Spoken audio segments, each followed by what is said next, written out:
Assalamualaikum warahmatullahi wabarakatuh.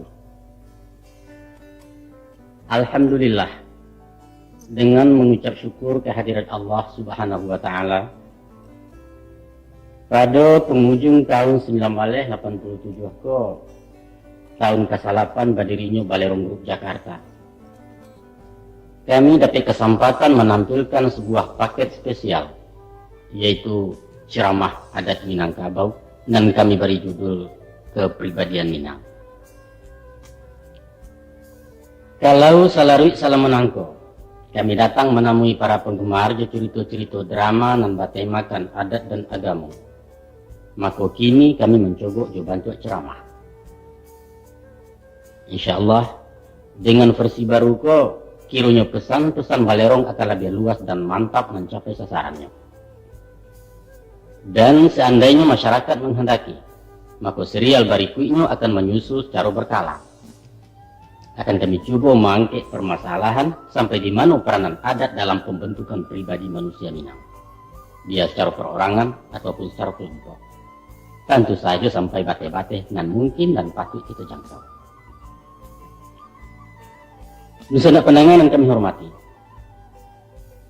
Tak kalau ambo tagak di corong studio rekaman waktu membuat kaset ambo membayangkan sedang menghadiri majelis anak-anak muda Minang. Satu forum di mana sedang berlangsung dialog antara mamak juga manakan. Sedang berkomunikasi antara adik jokako atau sedang berbincang-bincang anak je bapaknya. Dan sebenarnya lah, sajak semula terpasang niat dalam batin. Kalau materi kaset nangku ambo alamatkan kepada generasi penerus Minangkabau di rantau ataupun di kampung. Tapi alangkah berbahagianya kan, sekiranya penyajian ringan nangku ada juga manfaatnya kepada generasi yang lebih tua, minimal sebagai bahan perbandingan. Mudah-mudahan saja. Angku-angku itu sanak penangan. Secara jujur kami akui bahwa kalau dipandang dari segi penguasaan ilmu adat, rasanya sio-siolah kami menatiangkan ceramah serupa itu, alun baban batu digalak. Kami katakan itu sebab berbicara mengenai adat adalah berbicara tentang kemanusiaan. Baitu luasnya ruang lingkup permasalahan dan menjadi wawasan adat Minang itu sendiri. Tidak saja kultural, juga skopnya mencapai bidang sosial, bidang ekonomi, politik, agama, hukum, dan lain sebagainya. Terlalu kompleks memang. Apalagi bagi kami yang tidak sempat mengenyam pendidikan di perguruan tinggi.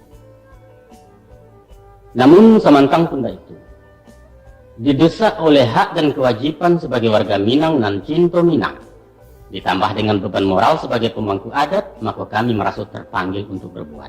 Sampaikan walau seayat, itulah modal kami. Engkau, sajak beredarnya cerita kaset di Simpang 2, secara langsung kami mengamati animo generasi muda terhadap adat Minang. Kesimpulan kami ialah, di satu pihak sangat memprihatinkan bahwa adatlah kehilangan pamor dalam pergaulan modern. Orang kini cenderung memasuki kehidupan praktis, sifatnya individual dan polanya materialis. Adat tidak lagi relevan untuk diperbincangkan, apalagi untuk dianut ditaati. Falsafah hidup ala Minang tinggal kenangan. Inilah punah dilanda badai seleksi nilai. Akan tetapi, dari pihak lain kami menampak bahwa ada semacam kerinduan bagi sekelompok pemuda untuk mengetahui adat. Apa dan bagaimana itu adat? Unsur apa yang mempertemukan pandang antara moral Islam dan moral adat? Apa yang unik dan kenapa populer sampai diteliti orang luar? Nya mencari dan mencari. Di kakek-kakeknya wabuangi dan indak barasuk lain untuk menemukan hati dan pernah nyalu dahulu. Dibacanya buku tambo, lalu Nabi salaman diletakkannya sebab isinya bertele-tele. Di balik-baliknya cerita kabar ternyata bacaan anak SD. Diteliti buku nan lain, kaku dan dogmatis atau terlampau formal kurang mendasar. Kemudian diajaknya datuk-datuk berkonsultasi, ditanya kian kemari dibanding dia bisa, akhirnya buntu. Sebab mamak mati ketakutan tuahnya rasul ketempi. Diadokannya diskusi semua gadang, percuma. Kusia butuh, kudo pun butuh, orang menumpang butuh pulau. Dan yang paling mengecewakan mereka ialah sirnanya praktek adat dalam masyarakat adat itu sendiri. Jajak lipua baun lah hilang lanyuk buruan dalam rimbu apa ketenggangan jangan lupa. Sayang sekali. Namun sesuatu yang menggembirakan adalah dengan nampaknya kesungguhan mereka untuk tahu. Dan terlepas dari motivasi keinginan tahu mereka itu, sewajarnya lah kita mau duakan tangan menyambut etikat baik anak kemenakan kita. Untuk itulah, sekadar membantu memberikan arah, kami sibatkan sama Jibaluka merambah jalan setapak. Mudah-mudahan basuh juo jalan raya titian batu menuju ranah yang kita-kita, yaitu pewarisan adat dari mama kakamanakan. Limbak nandari pada itu, saya barat kurang mana buahannya. Ku ado nan boneh si sobalam, nyu tumbuh di tapi pasemayan lambuak lah nak nyodok itu.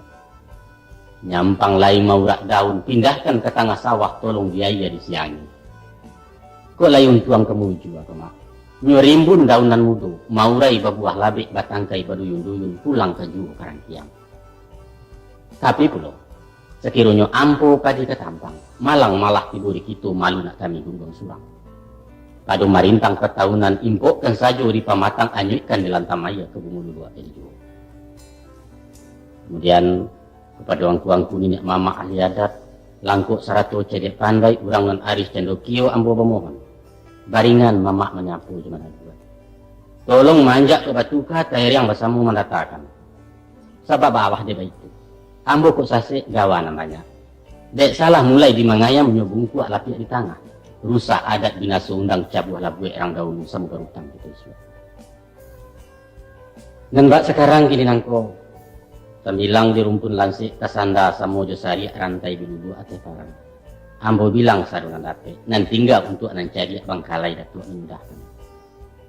Nak duo pantun saya bilang. Kayu kalek kayu surian di sama tumbuh kedua ini. Paharek duduk kemanakan mama pemulai bicara. Bismillahirrahmanirrahim. Sebagai suatu puak dari rumpun ras Melayu, Minangkabau lah lama dikenal di kawasan Asia Tenggara, bahkan hampir di seluruh dunia peradaban, di timur ataupun di barat.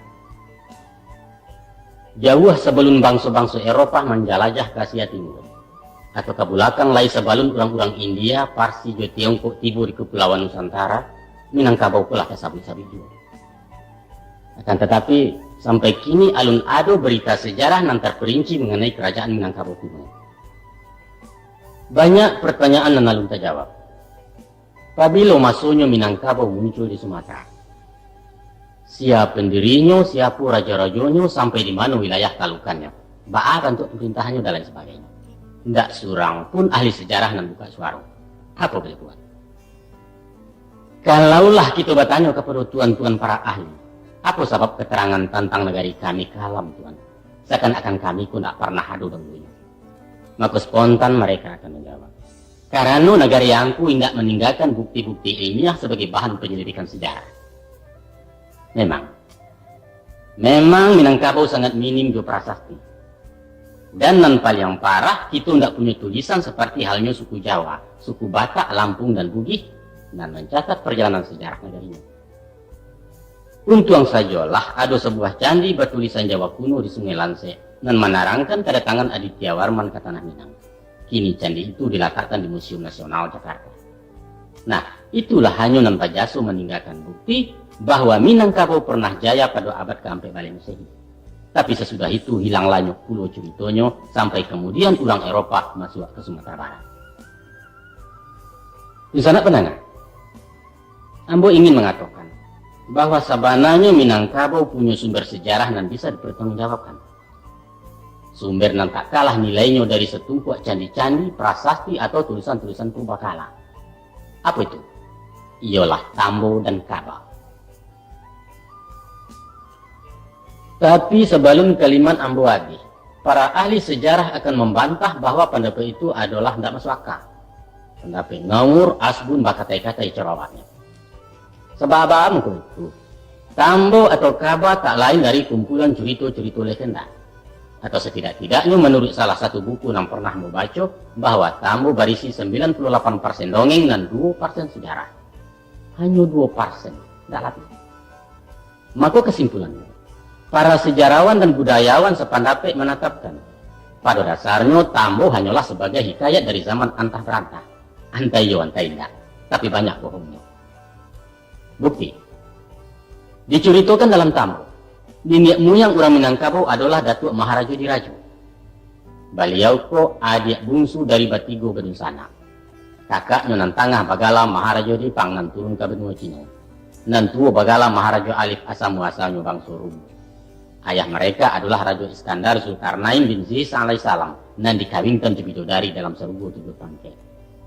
Sedangkan Zisa alaihissalam ko adalah salah seorang anak Adam dan kurang asuh sampai puluhan. Itu kisah dalam Tambo. Nah, kini timbul pertanyaan. Apabila orang Minang kenal jeda biadam, di mana tahu kalau bisa rubuh ada bidodari? Dari mana datangnya kata alif sebagai huruf awal dari abjad Arab? Sudah pasti informasi semacam itu mereka terima dari pelajaran agama Islam. Artinya Tambo itu disusun orang sesudah Islam masuk ke Minangkabau, baru kira-kira hampir 100 tahun lalu. Sebelum itu, antah. Nah, mereka lanjutkan. Nampaknya Tambo ingin mengatakan bahwa orang Minangkabau adalah bangsa super, bangsa terpandang di dunia. Sebab di zaman dulu, dunia pernah diperintah oleh 2 kekuatan dari kuasa, yaitu Roma di barat dan Tiongkok di timur. Dan kekuatan ketiga adalah Minangkabau di Pulau Pacu. Dua-dua semua rendah, tagak semua tinggi, setinggi sederajat di negara-negara raksasa di dunia. Hebat. Hebat bukan? Nah, bukti lain. Menurut satu versi silsilah Tambo yang pernah kami baca, adapun Datuk Maharaja Diraju baranak sepasang anak dalam. Nah, laki-laki bernama Datuk Suri Diraju dan padusi bernama Putih Endah Julito. Endah Julito kawin Juraju Mauli Warman Dewa, dapatlah anak Bagala Datuk Ketemunggungan. Kemudian Putri Rajoku dikawinkan pula Jocati Bilang Pandai, layalah anak Baranam, dan tua Bagala Datuk Perpatian dan Sabatang. Jadi Datuk Ketemengguangan dan Datuk Perpatian dan Sabatang adalah cucu langsung dari Datuk Maharaja Diraju. Sedangkan beliau ko putra Iskandar Zulkarnain, cucu Zisa alaihissalam. Nah, karena Zisa alaihissalam putra Adam dan ke-39, maka kedua Raja Minangkabau ko yang dikatakan Raja berdua benusanak Saibu Balenaya adalah generasi kelima sesudah Nabi Adam, manusia pertama di dunia. Sedangkan sejarah mencatat bahwa Datuk Ketemenggungan dan Datuk Perpatian dan Sabatang sedang memerintah waktu Aditya Warman menaklukkan kerajaan Minangkabau. Tak jadinya pada tahun 1334 Masehi. Lihat Sejarah Nasional karangan Mr. Muhammad Yamin. Oleh sebab itu nyatalah bahwa orang yang menyusun Tambo adalah manusia-manusia bodoh dan tak tahu memperhitungkan waktu. Des orang yang percaya Tambo lebih panggil lagi karena dia tak ada orang bodoh masuk siswa. Tapi tunggu dulu. Nambah kemanakan menakua menahan malu, itu baru analisa. Untuk meyakini suatu pendapat, kita mesti membanding, menguji sampai di mana kebenarannya. Kok putih tan sasah ke hitam tan tapu. Kita ada hak membuat analisa, buliah tidak sependapat, asalkan argumentasinya ditunjang data dan bisa dipertanggungjawabkan secara ilmiah. Memang kalau dilihat kepada tokoh-tokoh yang disebut dalam Tambo, dihubungkan Pulau Jokurun waktu kejadian, nampak sekali ketidakwajaran bahkan kacau balau. Bah kalau disinggungnya Pulau Parau dan tadampak di puncak Gunung Merapi, gunung yang tingginya hampir 4.000 meter di atas permukaan laut, bohong besar itu. Tak mungkin. Batu. Mereka itu batu. Ambo katakan batu karena orang membaca nan tasure dalam Tambo, tapi ndak arif jon nan tasire. Nang kene rusak air. Walaupun kita anu dapat menunjukkan kepastiannya, namun membohongkan seluruh isi Tambo atau 98% cerita khayal, alun dapat itu tadinya. Sebab siapapun tahu bahwa Tambo adalah hasil karya sastra tertua di Minangkabau. Ini merupakan kisah yang diwariskan dari generasi ke generasi melalui penuturan lisan. Sesuai dengan perkembangan, maka gaya bahasa penyampaian dan versi ceritanya mengalami perubahan-perubahan, tapi bobotnya tetap. Sesudah orang Minang mengenal tulisan Arab Melayu, barulah dibukukan. Maka seharusnya lah, kalau nak mendanga atau membaca Tambo, mesti tahu juga bahasa Tambo. Mempelajari Quran, mesti tahu bahasa Arab. paham junau sarah, menguasai ilmu bayan, mantik, dan ma'ani. Baik tujuan mempelajari tambu. Harus paham di bahasa Minang kuno. Bisa menguraikan rumus-rumus dan kode-kode terselubungan penuh teka-teki. Tanpa itu omong kosong sama sekali. Perbenaran kata yang dipakai dalam tambu adalah kata-kata klasik. Sifatnya semu kabua. Atau dikatakan juga kata klise, kata bayang, kata bemisah. Kalimatnya kalimat bersayap dengan 1000 makna. Maka tanpa menerjemahkan dan kemudian mentafsirkan menurut pengertian yang diisyaratkannya, maka tambu hanyalah merupakan buah khayal dari manusia-manusia bodoh. Kini siaran bodoh. Nah, orang yang mengeluarkan kode forecast ko nan tele atau orang yang menakut nan pandia. Sia. Tapeklah peribahasa orang Minang.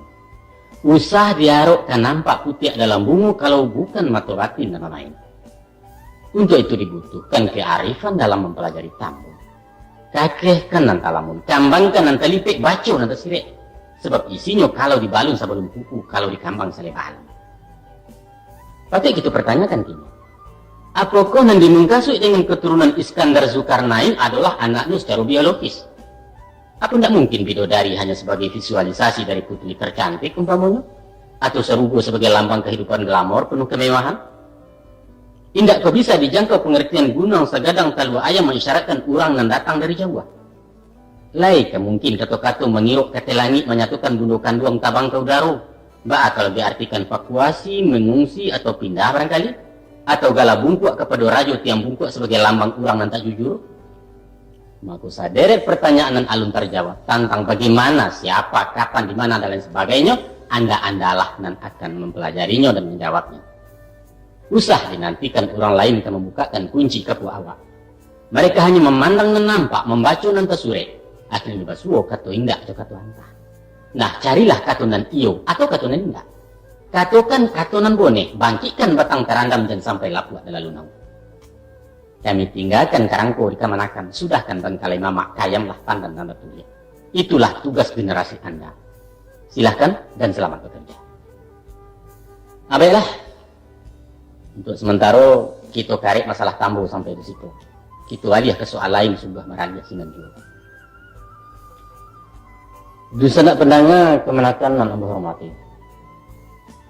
Kebudayaan adalah produk dari perilaku dan sikap mental masyarakat suatu daerah. Dan seni sastra yang tertuang dalam tambu, dalam kaba atau dilukis di bait pantun, papatah, bidal, syair, dan ungkapan merupakan cermin dari perwatakan orang Minangkabau. Sesuai dengan kepribadiannya, orang Minang jarang menyatukan sesuatu secara gamblang, secara terbuka atau to the point istilah kerennya. Nah kalau itu orang awakku tidak praktis marah tua mungkin, tapi nan pasti orang-orang Minang adalah orang idealis, orang kaya dengan imajinasi dan mau utamakan rasu, sehingga malu dan tenggang menenggang dijadikan standar moral. Ini mau buat sesuatu yang nampak dengan yang tidak nampak. Di sekolah kurek budi ketanamnya. Artinya pribadi orang Minang tertutup, batua. Makin jauh terlampaunya sesuatu, makin tinggi nilainya. Dan naluri manusia ingin mencari dan sesuatu. Itu enak. Nah, kita tarik ini. Tadi yang mau sampaikan, bahwa dalam bermain kato, berkata laku, pula berpikir dan apa saja aktivitas kegiatannya, kurang awak cenderung menampuh jalan dariku. Mari kita cari. Dalam batu tua umpamanya. Orang Minang selalu mencontoh kepada alam. Mengatakan hitam disabuinya baru. Putih dimisalkannya tapuang, ampadu artinya pahit, tangguli untuk namanya. Kalau inyo akan mengungkapkan perasaannya, disalurkannya lah lewat pantun. Baik-baik pendek mampu bercerita banyak tentang apa saja. Tapi hanya orang yang arif dan bisa paham. Sebab isinya tersimpan jauh dalam misa jaumpamu. Coba dengarkan sebuah pantun. Pisau sirawi panjang ulu, paukia surau di barangan. Diam dilawi lada ulu, sama sukulau ngelarangan. Akan hilanglah pesan si tukang pantun kalau asosiasi namandanga tapaku kepada kata-kata dalam arti dan sebenarnya. Fungsi lawi ya pulau di siku hanyalah sekedar memberi pesan untuk menggiring lawan mengecek ke pokok persoalan. Pengertiannya bisa ganda. Agak makin bau. Soal asmara, ya? Hanyilah buyong jangan nangan sebab si dia laba punya. Itu artinya tuh. Masalah ekonomi bisa juga. Manggagaulah dulu di kaki limu salamo toko walun tagagay. Oh, kan dibawa ke soal pendidikan, cocok. Nyampang dak lulus si penmaru menganggurlah agak setahun. Kamasuk ke swasta berjuta peti minta. Kamalai. Ke politik, itu menjadi mana? Tangguang kalah di Marcos tinggal di Pangasiangan salamo si Kuri berkuasa di pimpinan. Aputalah ini. Kamake dibawa Jadi pantun Cako punya sasaran nan banyak dan luas. Tapi isinya bisa disimpulkan dalam satu kata, yaitu prihatin. Itulah dan dibuka suik jadi kambang seleba alam di balung sabalung kuku. Coba bandingkan kini di pantun Melayu. Bunyi pantunnya. Dari mana datangnya lintah, dari sawah turun ke kali. Dari mana datangnya cinta, dari mata turun ke hati. Tembak tupai, jalan ke suiknya. Ini mengecek hanya soal cinta, tidak bisa dibawa ke lain. Kemana kan? Kalau perumpamaan tadi membayangkan kemiripan, maka ada lainan kali yang rumit, yaitu menyatukan sesuatu dengan kalimat perlawanan. Contoh, biasanya tali nan kandu tajelo baleo-leo nan tagang bunyinya badan tendan tiang. Kini dikatakannya tagang baleo-leo kandu badan tendan tiang. Sama tidak? Orang kalau mangguak tando namuah, kalau menggeleng tando langgan. Tapi disonsangkannya menyabui kalimat itu dengan mengatakan angguk anggak geleng namuah unjuk dan tidak memberikan. Lain sudah dibaca. Baik tujuh ingi-ingi nan di atas nan di bawah ke maimpo. Duduk surang basampi-sampi duduk banyak balapalapang. Pandan dikarik ceko pagi lapiaknya sudah kalamari. Bapadi si jintan-jintan ke hujan kakak-kakakan ke paneh lingkui-lingkui ikan secotok arang ke diayam ladi mengkusiokkan dan lain sebagainya dan lain sebagainya. Ganji ya? Ya ganji. Tapi justru di sinalah seninya minat. Seorang ibu akan bangga kalau anaknya dicecekkan. Buruaknya anak kau kok, banci benar macam dia. Kata seseorang kepada si upiak dalam gendongan mandehnya. Si ibu kok galak berkulum kegirangan. Tak bayang kebahagiaan di mukanya. Tahu kemana kan? Manga mangkunya nak berang anaknya cecek. Sebab mande si upiak paham kalau kata-kata buruak dan diucapkan muka suiknya memuji, bukan mainom. Buruak itu artinya rancak. Ya kan dia dah. Seorang mama berang ke kamanakannya dan tidak masih tinggal di mukurani. Sambil manggu-anggu ketek si mama berkata. Iya sama rancak karangayang tu. Cocok ulang nih, sanang nanti dan jadi. Si kamanakan menakua ketakutan karena dia tahu. Rancak yang dikatakan mamanya artinya buruak. Menyuruh acuk-acuk maulang mananya usah kebuat jual lain kali. Aneh memang bahasa awak kau. Patut orang kau mengatakan padang bengkok. Kalau kemenakan bertandang ke rumah orang lantas dibasuhi makan, jangan mah. Sebab berkemungkinan tuan rumah tidak punya persiapan apa-apa. Walaupun latih buari tidak basuh nasi, katakan saja kanyang. Berutuh tu mertua, ya berutuh. Tapi berutuh kan berusuh. Berutuh semacam itu tidak berusuh. Ambo tu jawab. Sebab itu hanya formalitas. Permainan kata nalah sama-sama dipahami muka suiknya.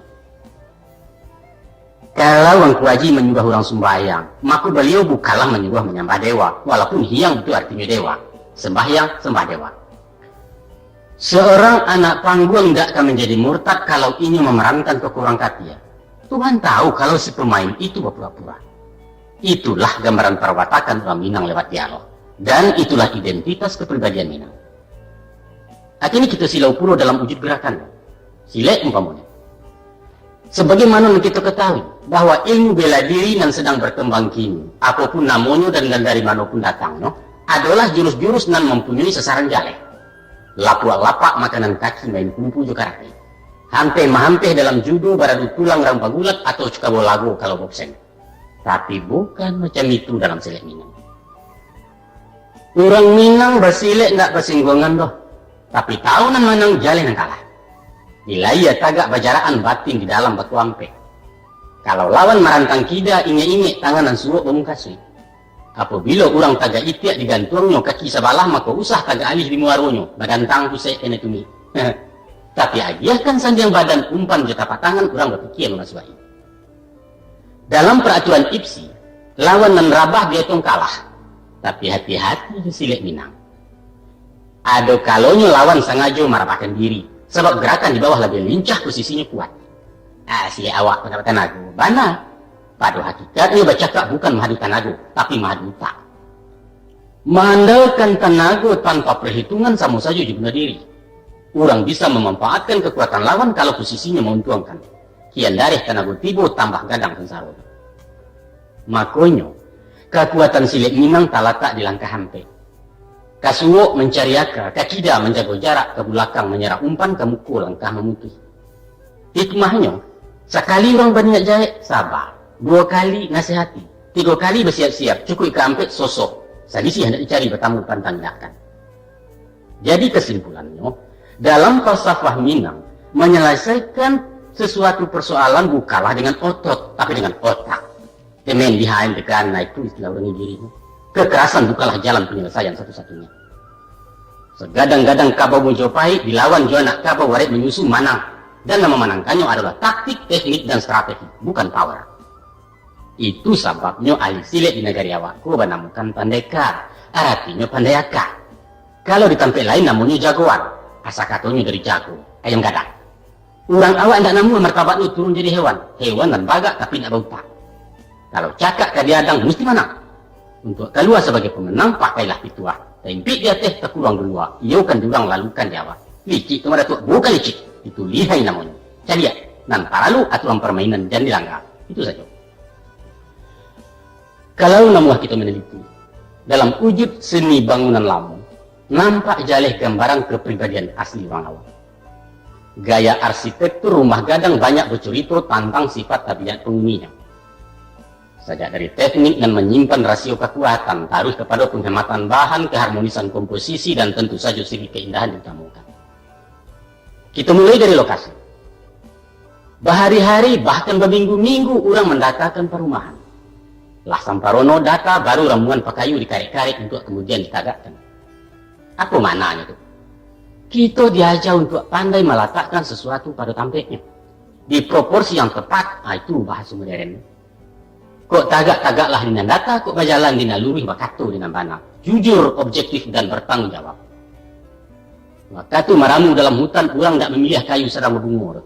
Sebab nanti di malah jadi rumah ketabuk-tabuk ulah ada kumbang. Kasihnya hati-hati memilih kawan, apalagi mencari pemimpin. Biasanya nan pangamik buruk laku, nan pasumpah paduto, nan panggaregak pengacuy. Coba tanya orang Pak Bu.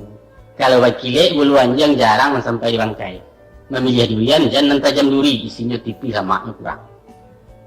Tukang dan ahli nggak pernah membuang kayu doh. Nan panjang diambil untuk paran, nan singkek diambil ke anak janjang. Nan gadang jadi rasuak, nan ketek ke pasak tiang. Nan buleknya jadi tunggak, nan tipis ambil ke papan. Bahkan nan bungkuak pun para luju, paguno ke kasau lawa di konjong. Pendeknya ndak adu kayu nama lagi.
Jendela rumah rapi dan lapang-lapang.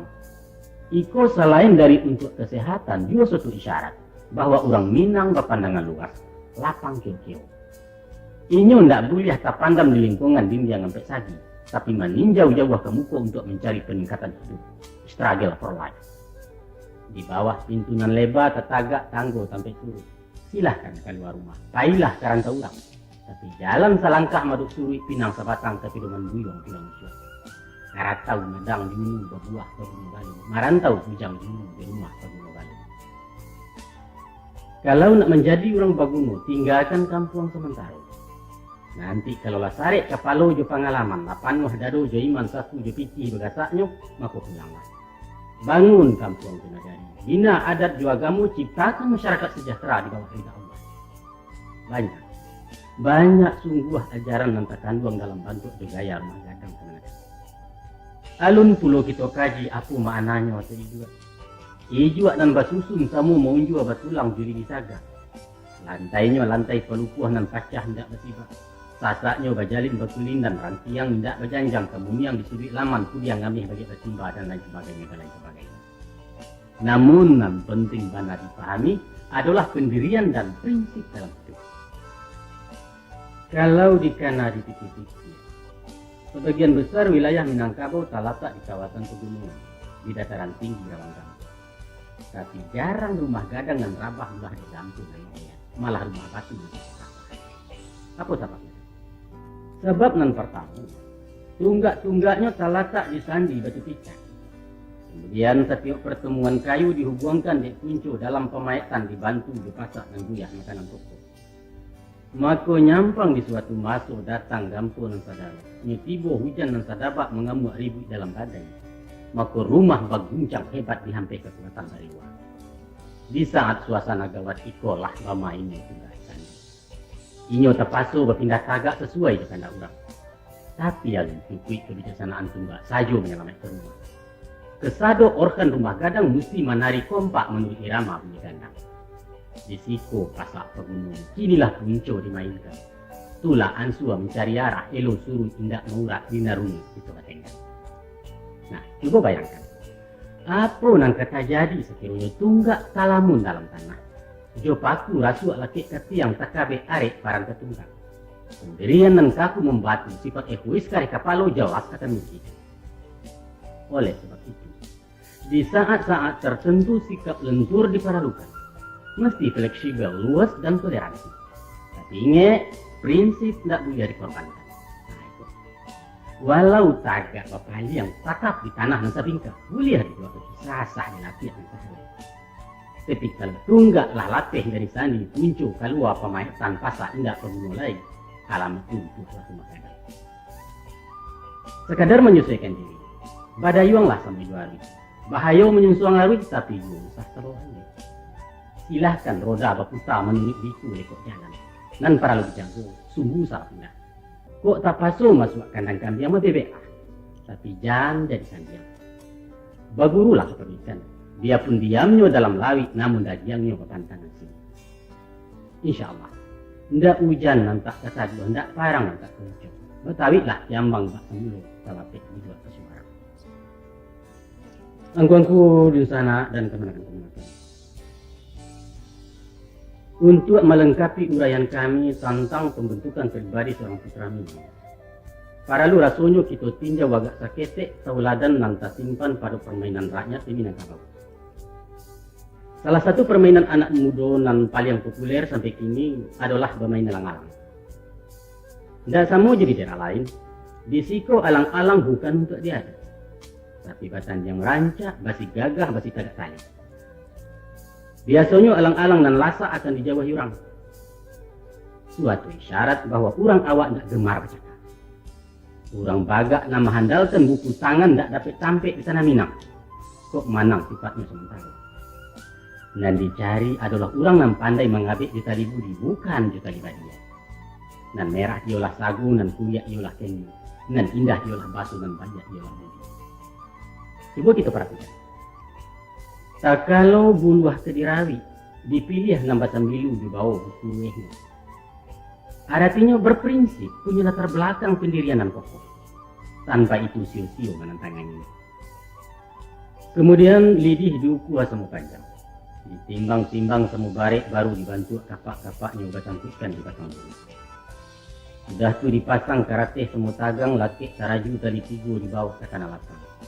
Maka kalau agak juaji nak setimbang suap tidak nak seuku taraju sehingga sanalah alamai alang-alang tak kenanya walau balah rencananya. Ingkasihnya adil dan jujur.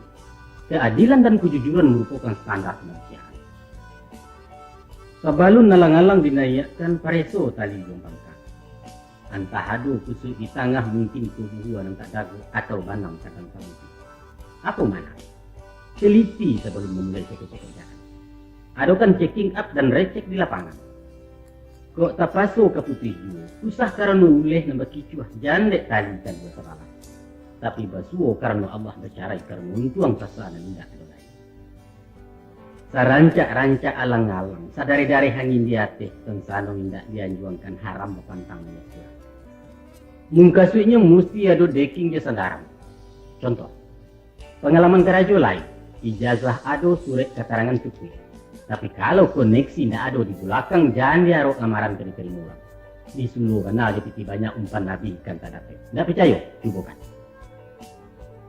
Sesudah halang-halang ditanyakan, pandai-pandai main di bawah. Tibo angin menggajuju dua lah tali di gimbalan. Kok angin sadang mengandua pului banyak ke pangkal. Tapi kalau angin kancang kali disentak, putri. Angin lamah di loro-loro marau beliau dari itu. Bijaksana. Baca situasi capek ketinggalan. Umpama mahadoi orang bungkuk sejangka. Kuat darahnya saja yang nanya emosinya malah latih kalapeh gak selantar. Kuasui diri, tekan perasaan tapi pendirian sebelah. Beko, kalau berangnya lah mulai rado. Anggotnya barang sudah turun baru tidur giliran awak. Lapeh rem masukkan gigi sudah tulanya uga saja. Dan kedingin, tir ndak boleh dicayakan. Bayo. Nah. Ketika malah pelang-alang, jangan lupa memberi ikut panjang. Atau kalau balang-alang tonggeng ngagiah dengan danguang di kepalanya. Dan sanu inyo ndak bababan, maku badannya ringan di udara. Puta suok balian ketida tali tarantang di sabuannya, kucuk karambia di sembahnya, tampan kecarai di kumpalan. Baik tujuan tabiat manusia aku. Apabila orang tidak punya tanggung jawab dalam hidup, biasanya berpikir sekali lancuang melangkah seorang lompatan awal wakian. Maka tanggung jawab merupakan alat nan mengatur keseimbangan dalam jiwa ibarat radiator mesin motor. Yakinlah, sanekat-nekat kurang kamangamu, sakana ranggai latuo penyakitan. Amak paja sedang bababan sibuyuang dalam sekolah siupiak beranjak gadis anak nan ketik sajang lasak. Pasti orang mencari pisau. Jawablah. Apalagi tak bayang untuk anak muda marandau puluh. Kamanakan dua bertiga, mamakkan dua angka dapat malu, batu lah satu kan dilacak. Mungkin tibu di mana satu tipu tubuh. Tak ucap menyeru nama Allah. Antah tu gilo dalam dia pasti ada satu kan tentang itu. Sesudah tu kamanakan. Nan paralu bana dijago dalam balang-alang. Usah dihabiskan banang di gumpalan. Itu penting kok. Kok saulah bana parangai. Lenggang sararak di udara gilo mau ukia langit. Tapi banang nan agak tiga lilik tinggalkan dulu di gumpalan. Iko gunungnya keseran. Mana tahu deh. Menyinta angin di hati. Berkisah arah tiba-tiba linggubu membawa tabang di sinan kecil muka. Sekali-kali jangan bakat uci walaupun hati lemah batu. Sebab indaklah namanya hati kalau indak baru-baru. Percaya ke orang biasa saja.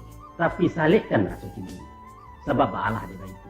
Karena mato palingan setan lalu sakalok berasian disangku indak kamanga dan jinak sama kita. Untuk itu kami mengingatkan itu orang tua.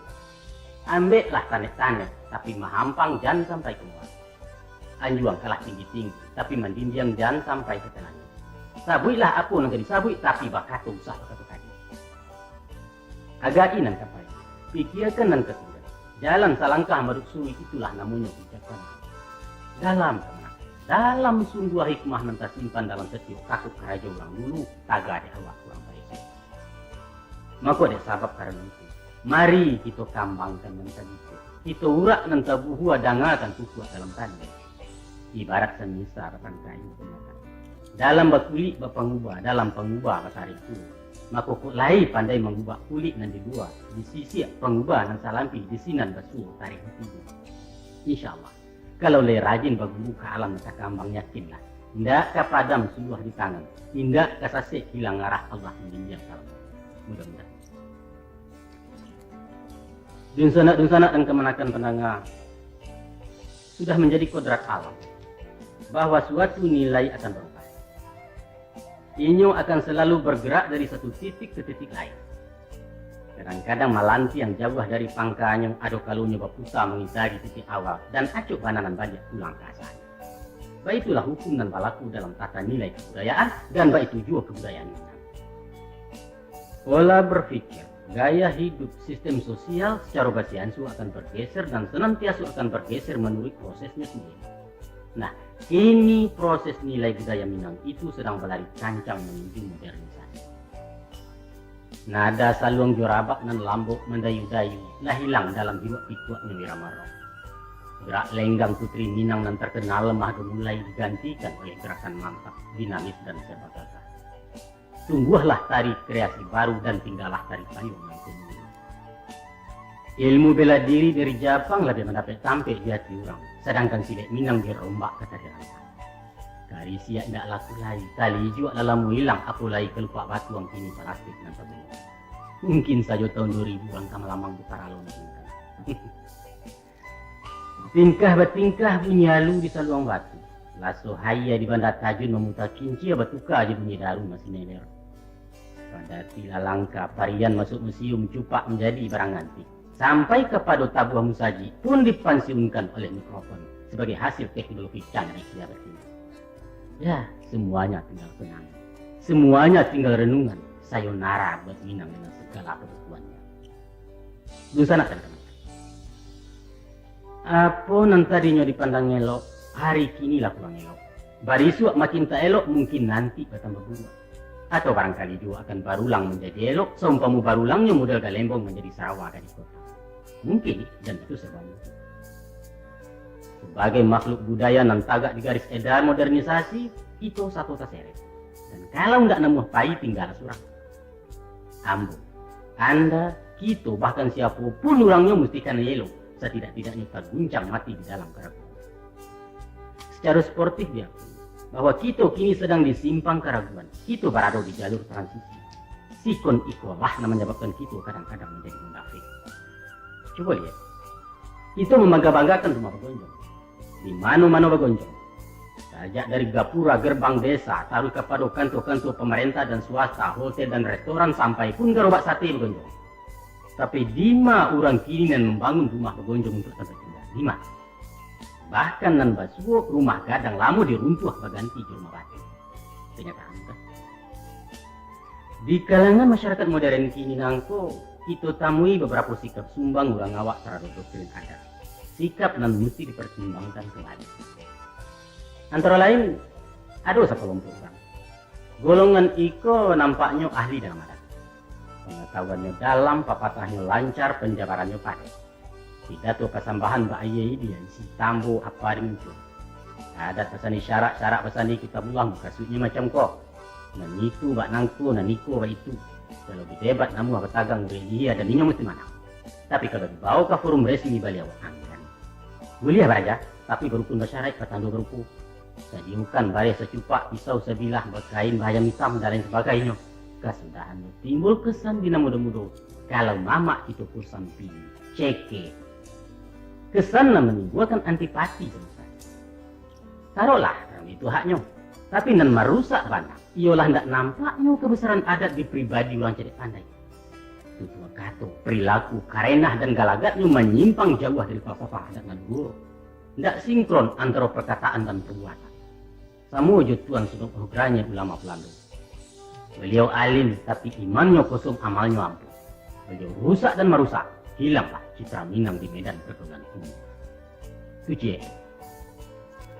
Ada pula suara ekstrim dan murtad. Kebanyakan dari kelompok intelektual.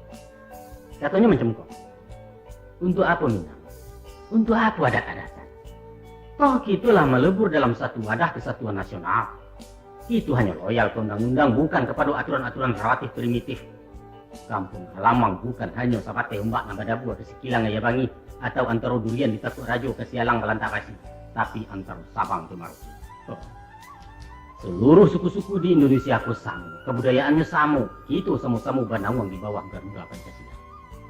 Namun beliau tidak berani menghapus sebagian kalimat di kaki buang Garuda itu. Coba rubah Bhinneka Tunggal Ika menjadi Ika saja dan artinya satu. Untuk apa Bhinneka cantumkan? Baik tadi bahwa Bhinneka nambah lain-lain itulah yang dituangkan menjadi cie. Pengertian Bhinneka Tunggal Ika adalah yang banyak disatukan yang satu dari yang banyak dengan tidak menghilangkan identitas masing-masing. Begitu kan Tom?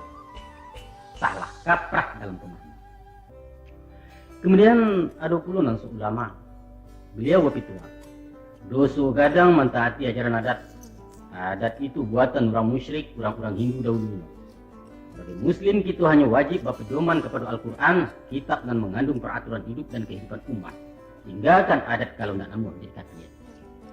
Kebetulan ada seorang remaja yang bertanya ke beliau. Saya tanya, jadi menurut pendapat ang, kurang Minangkabau ko lah kati ya sedualahnya. Wah, beliau berang bukan main. Dan dibangikannya udah karena dibawa ang tadi. Ang pula tua dan nama bagala, tahu ang? Beliau tidak menyadari bahwa waang itu artinya Anda dalam bahasa Indonesia dan Anda dalam bahasa Arab. Dapat itu sebenarnya berang. Dan gala itu tak lain dari panggilan kehormatan menurut adat. Bukan dari agama atau sultan menyutan. Ya enggak? Sesuatu yang lucu memang. Tapi lucu dan tidak menggelakkan. Batangnya dirampak-rampak, buahnya sapa-sapa. Kemudian bersebuah puluh dalam masyarakat awak orang-orang yang fanatik butuh kepada ini. Jadi kebalikan dari tadi. Bahwa seluruh tata krama, norma-norma, hukum dan apa saja yang digariskan adat adalah sesuatu yang tak boleh dibanding, sesuatu yang mutlak. Siapa membantah kekane kutuak bisa kali, kata nak berpucuk ke bawah nak berurek di tengah dari tumbang, atau ke bukit nak dapat angin ke lurah nak dapat air ke padang nak dapat rumput. Bagantuang tidak bertali berpaku jalan awak. Pendeknya asah dikatakan adat layo tu turui. Usah masih banyak tanya, kerajokan saja. Karena waduh perlawanan adat jo syarat dalam hukum maka tinggalkan syarat pakai adat. Alu agama tidak diturui kalau tidak dimakan pacu. Itu sebabnya mereka perai sembahyang dua karena sambah menyembah juga. Berapa banyak hak anak yatim diperkosa. Peninggalan almarhum ayahnya diberikan ke kemanakan karena pusaka turun dari mamak ke kemanakan bukan dari ayah agama. Tidak perlu. Peraturan apapun disanggah demi tagaknya adat di negara. Rupanya bagi golongan itu syarat saja adat bukan adat seterusnya. Namun tidak. Kebalikan dari nan tadi, basuh puluh rombongan adat fobia. Maksudnya adat fobia ko ialah alergi kepada segala nan babaun Minang dengan alasan dan kurang jalek. Mereka apa pendapat? Tidak ceknya nang kelok ada orang awak. Aturan adatnya adalah ajaran lapuk peninggalan zaman tolak. Sistem material produk manusia primitif. Hukum perkawinannya biadab. Pusaka tinggi memperkosa hak laki-laki. Upacara seremoninya bertele-tele. Orang awak susah diatur, sombong, egois, usil, sampilik, dan lain sebagainya nampak sifat negatif. Hal-hal ikolah yang menyebabkan mereka malu jadi orang Minang. Di perantauan awak semua awak mengecek yo cara orang, walau tidak padang jaleh yo. Siapa bilang gua orang Padang? Tidak ada saja itu. Aku ni orang Indonesia ni. Oh, parah. Rumah ranggayang lah runtuh di kampung. Ditembak patuh yang baru tahu enggak aku datang awak. Kadang-kadang mereka dojo nembalin doang di balik namu. Aku batukalah Suardin ke Suwarno. Aduh gadis tetangga ambo nang takwi bana ketahuan orang awak. Namanya gagah. Dian Permatasari. Dian itu ya. Pajaku mengaku orang Manado. Padahal ambo tahu bana nama asli. Namanya Rosdiana aku pajak. Si Rosdiana aku anak Sultan Parmato Mandeni Saripah. Kini Dian Permatasari. Boleh coba dak sosok. Tapi aneh bin ajaib. Jangan cuba-cuba mengatakan mereka aku tidak beradai, namun membunuh. Sebenarnya di hati teteknya tetap mencintai Minang. Kalau PSP main di Senayan, tagak di Padang walaupun kalah. Kawinnya tidak bersuntiang dan di kamarnya tergantung almanak bergambar Ngarisiano. Mereka mengagumi Minang dengan segala keagungannya. Benci tapi rindu. Itulah kriteria yang paling cocok untuk si Padang. Kasihan. Nah, ikonan terakhir walau bukan yang paling akhir. Kini orang berabut juga lah kata. Ke kampung pulang baondoh baralik begadang-gadang membuang dana berjuta-juta. Diundang pejabat, dihadirkan wartawan. Mau hujan beli tukang foto, baik pun kamera syuting film video. Pakaiannya jadi kata galai, lagaknya Walahu Rabi mengalahkan Pangeran Charles dari Inggris. Lebih dainyo pun menobatkan jadi gundukan. Tapi apa nan tajari sesudah latihan berbunuh kemenangan. Tanpa batingga bapailah jurang kampung. Balun diketahuinya lantak sepadan pesaku tinggi, kenal pun nalun jua anak buah rombo rakyatnya. Beliaulah tigin naik sedan menuju ranah perantauan. Tinggallah Minangkabau di lampuk kabut Udautu. Tapana anak kemanakan mencari penglupai entah kabilo ke pulang. Apa sabananya yang dicari ke jauh? Tua, kemagahan dan gengsi, lain tidak. Hanya sebagai pelengkap dari titelnya dan balirik di ujung di pangkanamu. Atau sekadar menunjukkan kepada kolekannya dari Jawa bahwa beliau juga keturunan berdarah biru bangsawan tinggi dari Minang. Syukur-syukur saja kalau Datuk Titoko lain melihat mengung warganya di perantauan. Tapi jangankan beliau ke Batandang, ditandangi pun susah. Lalu ke mampir ke rumahnya Wanji yang dipagala menyala.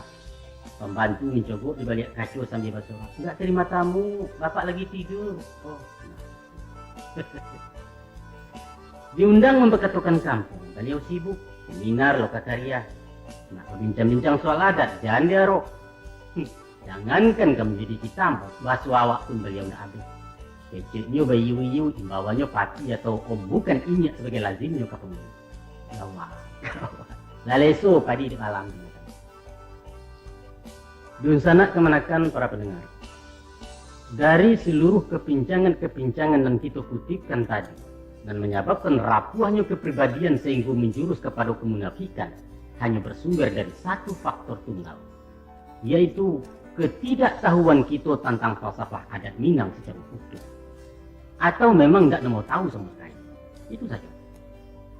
Adalah sangat ironis kalau kita tidak sampai kenal dengan sesuatu yang kita miliki.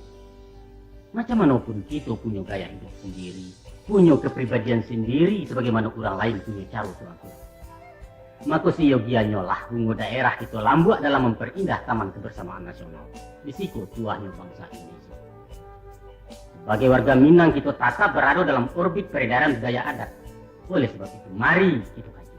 Atau mari dikaji ulang falsafah yang tersimpan dalam endapan ajaran adat itu, sehingga kita menjadi insan-insan budaya dan konsekuen. Dan indak munafik, tapi juga indak fanatik. Pada pokoknya, adat adalah hasil konsensus dan diundangkan. Adat tak lain dari kumpulan arsip keputusan mufakat dan babuwa sinta, buliah di palungga buliah hari. Terkecuali hukum-hukum Allah dan absolut, dan babuwa mati tidak bisa dibuang. Adalah hak kita bersama untuk menseleksi poin-poin yang tak sesuai di zaman. Kitalah yang kemencuci membarakirkan. Kita yang kemenajin manareka sehingga kain menjadi berbalik baru. Dan inyo akan baru taruh tidak kau usang-usang salamu kita namun memakai. Itulah yang dibungkasui, kain dipakai usang, adat dipakai baru. Mari kita tinjau bersama-sama. Kita rubah, kita pugar, usang-usang dibarui lapuak-lapuak dikajang. Dan tentu saja menurut prosedur dan balaku, yaitu musyawarah dan mufakat. Bampala piak balayo daun. Bayo-iyo jemamak batido-tido juga manakan mencari bulik dan sabolong picak nastakir. Kalau lah salun, lah sapatui, lah sapandang sekilo-kilo, lah sehangkit sejenjengan setanai salatakan, tidak ada oleh mulai kepikiran tengka pada tiak, baru sinan jumpa itu pasti. Barubahlah kini tapian di ayah gadang lagi. Ayah gadang itu adalah satu mufakat. Makanya itulah kita, bahwa kita tidak boleh mentafsirkan secara harfiah pepatah yang mengatakan adat nan tak lakang depaneh nan tak lakukan. Kalimat itu bukanlah memfatwakan adat itu kaku, mutlak, tidak berubah. Bukan itu maksudnya. Tapi sabarnya. Nan lakang ditimpa paneh, nan lapuak dirandam hujan adalah benda mati. Batu menjadi rata dek paneh, bahkan pecah-pecah karena perubahan cuaca. Konon di pulau tunggu mati kadang-kadang. Tapi kayu tagak, kayu hidup nan rimbun rampak tidak kalakang-lakang walau balah paneh hari. Dan tidak kalapuk-lapuk salabi apapun dan turun antah ke bumi dalam mereka. Apa sebab? Karena ini hidup. Jadi sebagai kebudayaan, adat Minang itu hidup. Sesuatu yang hidup akan bergerak seirama dengan gerak perubahan lingkungannya. Nah, iyo adat lah dipikirkan masuk. Nan mana jangka. Adat awak buruak buruaknya. Tantang dima rusaknya apa yang jadi baru. Ayah karuah kailia dima ke gajah menuju barang. Coba diusua di pareso, di tapak jalan ke ulu, entah ke matang malah. Atau mungkin juga dikatakan paja ndak panggala awak menjijai kata pandai. Oh, dikatakan adat kita rancak tunggu, barancak. Mungkin dia silau pilih kacau di kangkung intan bakarang diuji di tulang tukang. Lain ndak kata ketua. Allah yakin bana ndak enggak. Kita menekan tukang.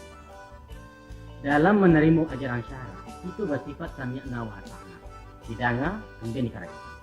Tapi dalam menerima ajaran adat tarimo dulu setelah sesudah didanga dinokkan, ditimbang dibanding-banding, disimak dikaji-kaji. Mesti ditampi dindang tarikh dipilih hatah cek bersisi yang bari kedadak disinalah baru didapatkan katoyo atau katoika. Silahkan manggu atau menggeleng, silahkan menilai karena itu adalah hak asasi Anda yang tak bisa ditergugat. Nah jadilah tuanku dan sanak-sanak Anda. Dek pita bagi luang taruh dek masuk waktu tadi. Rupanya ibarat berjalan lah nak tidur di perantian, bakato lah nak sampai waktu sudahan, maka tujuh kan. Hanya itulah saja yang dapat kami hidangkan dalam kesempatan ceramah ini. Semoga apa-apa yang kami sampaikan tadi bagunu dek orang yang mendengar bermanfaat dek ambil dan menyampaikan. Sekadar itulah sumbangsikan. Kata nu cinta jadun sanak keganti pembalik kasih tanah Minang mengadangkan. Insya Allah akan kami susulkan sambungannya pada produksi yang akan datang. Mudah-mudahan. Akhirnya sebagai penutup, tarimalah salam dari Balero. Banyak siriah di tengah balai, sekitu saja bicaranya. Banyak orang menjadi pandai, sekitu saja dari Allah. Kalau biasa kurang mohon maaf. Wabillahi taufiq wal hidayah. Wassalamualaikum warahmatullahi wabarakatuh. Pertama sekali kita bersyukur kehadirat Allah Subhanahu wa taala bahwa sesungguhnya dengan gerak dan izinnya juga lah kita dapat bersuah balik melalui kaset ceramah adat seri kedua dan berjudul Kepribadian Minang. Alhamdulillah.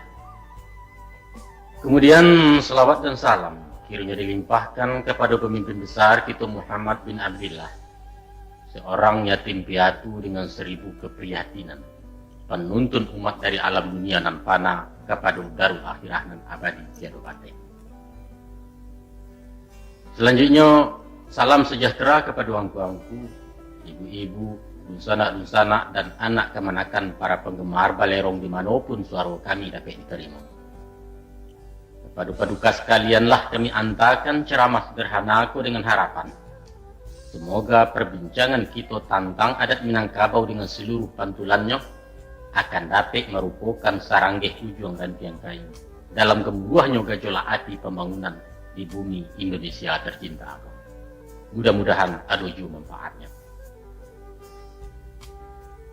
Adapun kemudian daripada itu, pada ceramah kasetna lalu lah kita cuba menerjemahkan isyarat-isyarat nan tersimpan dalam tutur bahasa sebagai alat komunikasi langsung. Baik juga hikmah nan tersirat pada teknik konstruksi rumah gadang.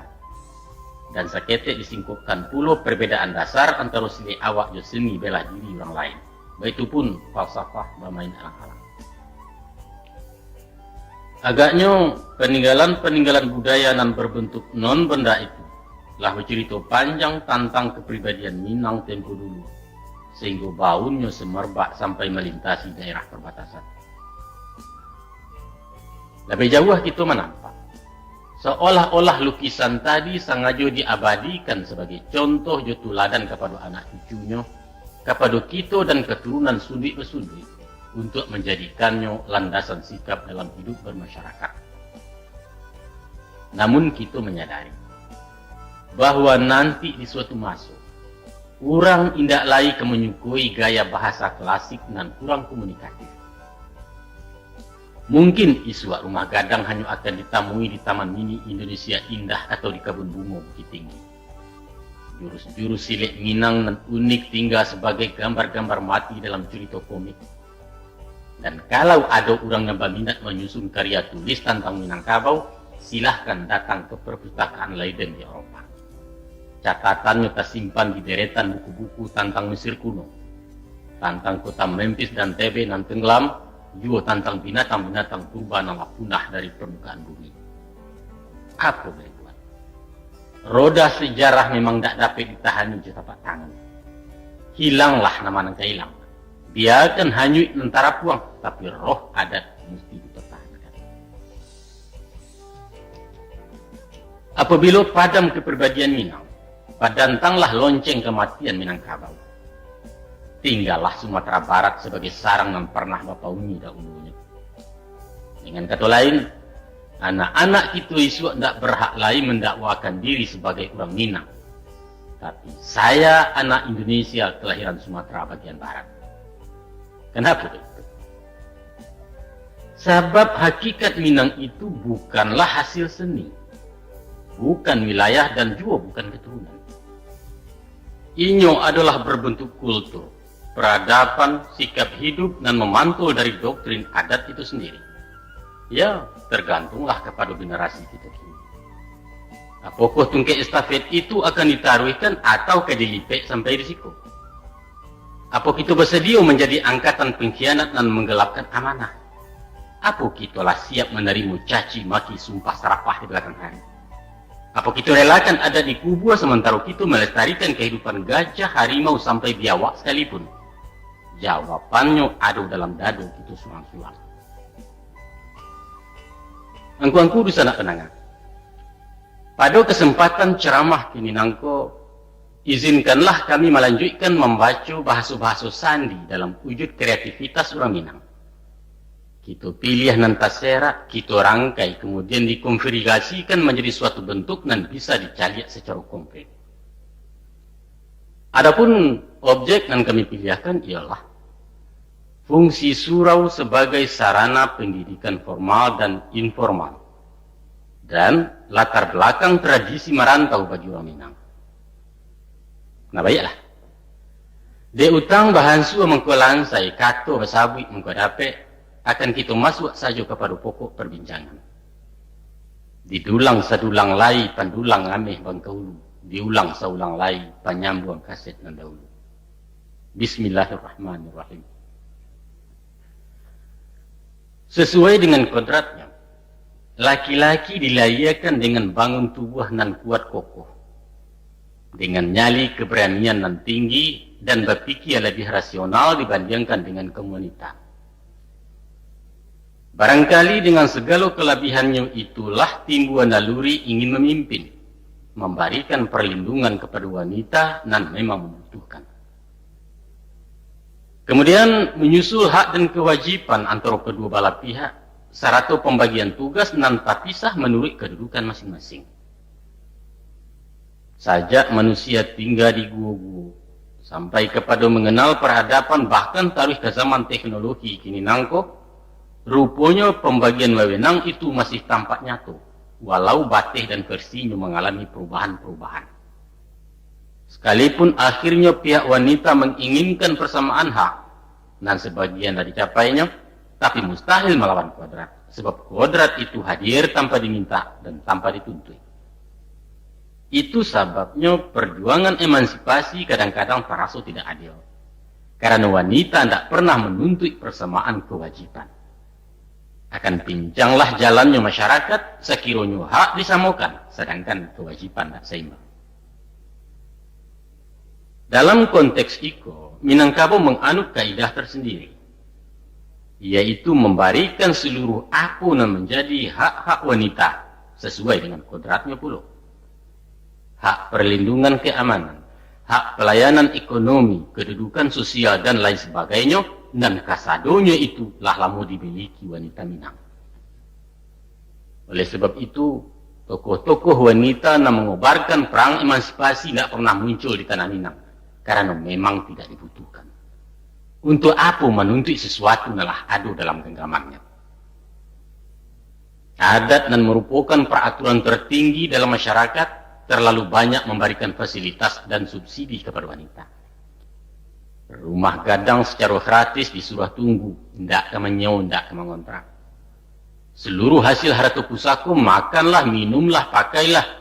Nak bersuami dilamarkan sampai pun keturunan menurut garis keibuan. Kurang apa oleh wanita di tanah beradatku. hanya satu yang tak pernah lapih dari tangan, yaitu kekuasaan. Walaupun kadang-kadang orang laki-laki sampai mengalahkan orang demi kesejahteraan busana kemanakan, namun kato putih hado di tangan mama. Wanita Minang tidak mengatur tapi diatur. Mereka hanya punya hak pakai, bukan memiliki. Dia pun kunci ado di pinggang, tapi rangkiang tidak dibuka atas perintah siapapun kecuali suruhan mama. Sabaliaknya mantang-mantang punya kuasa, seorang mama tidak boleh seleluasa mengambil padi sebelum ada persesuaian dari bundo. Orang padusi tidak berhak jadi penghulu.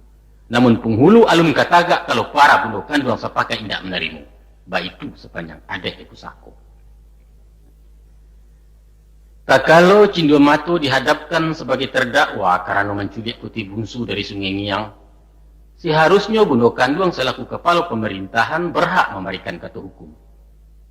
Tapi kasus pelanggaran adat itu diadili oleh Basa sampai Balai, lembaga yudikatif dan sadonyo terdiri dari laki-laki.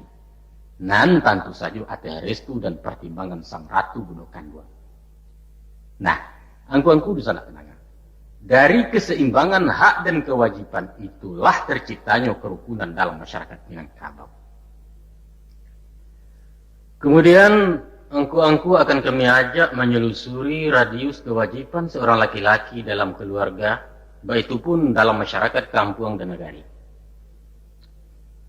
Pada pokoknya, seorang laki-laki di Minangkabau mempunyai fungsi rangkap. Fungsi yang mengakibatkan tumbuhnya ampek tanggung jawab dalam wewenang yang berbeda. Pertama, fungsi ayah sebagai baban langsung dari hukum Islam. Bahwa ayah memikul tanggung jawab penuh kepada istri dan anak-anaknya dan meliputi tanggung jawab lahir dan tanggung jawab batin. Sandang, pangan, perumahan, pendidikan, dan kesejahteraan keluarga sesuai dengan kebutuhan. Ini wajib melaksanakan tugas-tugas kebapakannya sampai mahanta anak-anak dewasa. Dan padusi sampai bersuami na laki-laki sampai mampu hidup mandiri. Di samping fungsi ayah, juga fungsi mama sebagai pengamalan dari ajaran adat. Mama punya tanggung jawab moral memimpin anggota kaumnya sepanjang bateh-bateh dan tagarih di pusako. Mama akan menurukokan sawah, membukakan hutan paladangan, membangunkan rumah gadang, kemudian mengatur pemakaiannya. Dalam hal itu, beliau bukan makarajo surang, akan tetapi dilaksanakan secara bergotong royong antara seluruh mama-mama dalam kaum dan sifatnya insidental. Sedangkan tugas-tugas mama secara pribadi adalah mengatur hal-hal yang bukan material. Seumpama menjaga kerukunan rumah gadang dan penghuninya terdiri dari beberapa unit keluarga.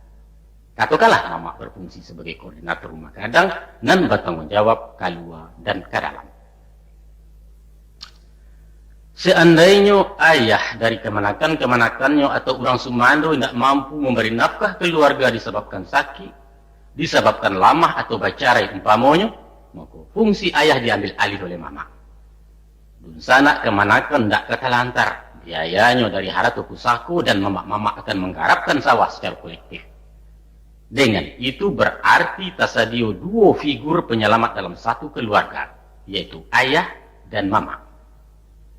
Kalaupun salah satu tidak berfungsi, masih ada fungsional lain, sehingga jaminan kehidupan mutlak terpenuhi, biar kehidupan material ataupun kehidupan spiritual. Itu sebabnya tidak pernah terdengar ratapan anak yatim di tanah Minang. Anak piatu dan kematian mandeh hendak menderita di tangan ibu tiri, sebab si anak akan diasuh di rumah gadang oleh padusi-padusi dalam kaumnya. Nah, nusana kemanakan pandangan? Kalau tadi ada dua peran yang dimainkan seorang laki-laki di Minangkabau, yaitu peran ayah dari hukum Islam dan peran mama dari hukum adat, maka ada satu peran lain yang bersumber dari undang, yaitu tuntutan kewajiban kepada masyarakat lingkungannya. Setiap orang mesti berpartisipasi terhadap masyarakat kampung di mana tinggal. Memelihara kerukunan bersama sebagai satu kesatuan warga dalam wilayah jorong atau desa. Membangun sarana-sarana jalan, irigasi, pendidikan, rumah ibadah, sekolah, dan apa saja kebutuhan yang bersifat umum. elok rumah dek tungganai, elok kampung dek orang tua, elok nagari dek penghulu. Nah, orang tua nan dimungkasi di siko adalah kepala desa dan stafnya adalah mama-mama di rumah gadang tadi. Di tangan mereka lah terletaknya kerukunan dan ketertiban masyarakat kampung. Tapi Allah selesai tugas dengan 3 tuntutan kewajiban tadi. Alun naik. Masih ada ciek lain dan kedikako. Apa tuh? Yaitu wilayah na lebih luas, ialah negari. Negari nan kalau kita jabar ke lebih luas lain yaitu negara. Seluruh potensi harus dikerahkan. Apunan ada diderma baktikan untuk negari atau untuk negara. Iyo dana, iyo tanago, pikiran, waktu, dan lain sebagainya, Pendeknya, tidak satu pun orang nan bebas dari tugas-tugas kenegarian. Bajalan mairi yang bayi wa maisi. Patah batungke utuh bairi, sadonya mesti talibat. Tentu saja sabateh kemampuan surang-surang. Angku-angku di sana pendengar. Sampai poin tanggung jawab tadi termaktub dalam sebuah pantun papatah dan berbunyi sebagai berikut. Kalau paku wasam balimbiang, timpu ruang lenggang-lenggangkan di bawah narang sarwaso. Anak dipangku kamanakan dibimbiang, urang kampung dipatenggangkan ditenggang negari jan binaso. Anak dipangku. Dalam arti harfiahnya si anak menyatu jodiri ayahnya secara tunggal. Kok lari tabau lari kok jatuh sama tarau. Patah sayuk batungke paruah nan anak di gunggong juo. Antah kok tanah lata sirah itu bakat orang nan tinggal. Maknanya tanggung jawab mutlak. Jotuhan betul betapa. Kemudian di samping mangku anak. Kamanakan dibimbing pulau. Membimbing adalah menuntun tangan orang sambil berjalan. Mengkasuinya mengarahkan kanan bahagia. Membawa kenan bana menunjukkan di malawi ensati rantau dan batua. Nanti, kalau lah tibu di jalan data, kabui tarang hujan lata dua maku kamanakan dilapeh-lapehkan. Disuruh melangkah surang diiriangkan dari belakang dibari pituah dari Jawa. Barangkali sistem iku ada persamaannya dengan semboyan pendidikan nasional gitu, yaitu Tut Wuri Handayani. Kini anaklah dipangku. Kamanakanlah dibimbing, maka orang kampung pun dipatenggangkan. Tenggang adalah kata-kata Minang nala di Indonesia kan. Menurut arti aslinya, ialah kira-kira sama jauh sahu, perbuatan atau karya macam itu. Tidak dapat bertenggang, artinya buntu segala usaha. Mempatenggangkan, membantu, menanggulangi. Tenggang raso pengertiannya toleransi. Orang kampung dipatenggangkan yaitu usaha na hidup surang. Ciptakan pemerataan sosial. Hilangkan gap antara si kayo dan si miskin supaya jangan timbul keresahan. Keresahan na menjadi pangka bala gangguan Kaptibmas. Kok tumbuh hawa di leher yang agak itabi yang jangan runtuh bukit dan sampai ke panesan agih lalu aja nak tajuk. Usah bak sudu-sudu di tepi jalan. Dijambo kanai miangnya, dijuluak kanai gatahnya, dipanjek kanai durinya, kesudahannya diparung dari orang lalu. Nah, apa lo caranya menenggang negari jan binaso? Tanah sebingkah laba punya rumput sahalai laba milia, tapi malu dan alun berbagi. Rimbo dipancang untuk parak, rawang dipetak untuk sawah, tepian laba untuk pandam laba tantu, tapi rasa kepentingan basamu punya orang sanagari. Caro basuku tagak di suku, caro banagari tagak di negari. Kok malu di hati hinu di baruah, tak kajuit di mudia, tak gamang di hilia, mamak di pintu hutang, kemanakan di pintu bayar. Oleh sebab itu, indahlah mudah menjadi orang Minang. Sulit. Tanggung jawabnya luas dan rumi. Babannya barek gayut bagayut. Kapalo sarik bajunjungan bau barisi keduanya suuk kida menjinjang pulau. Tapi itulah resiko sebagai pemimpin. Pemimpin dan ditanya tentang kepemimpinannya.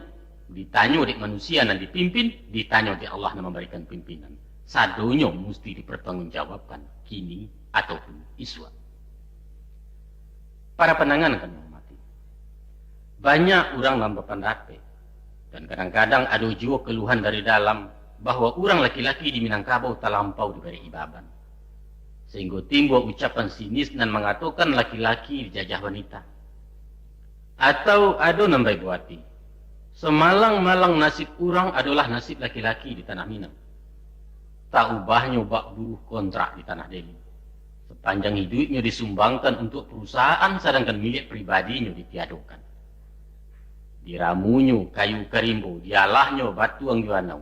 Maka tagaklah rumah gadang gajah maharam dan salanja kudu balari sepakiak budak mengimbau salayok bubin Malayang. Selesai rumah dibangun, maka antrilah kemanakan ke biliknya surang-surang. Sedangkan bagi si mamak dan bajari hendak ada lantai dan baladnya. Beliau baganjua turun ke janjang menuju rumah mamak bajar. Tiba di rumah anak rasa menumpang. Sebab awak tinggal di pusaka orang. Kedudukan sebagai tamu tak dapat bak kata surang. Bajalan menapi-napi, malangkah maga-agak, kok rapik mamak rumah lah orang pulang. Maklumlah awak orang Sumando. Orang Sumando dan Bak Abu dah tunggu. Nyampang tiba hujan sadabaknya datang angin sadarok bakiki Sultan Tabangam dua.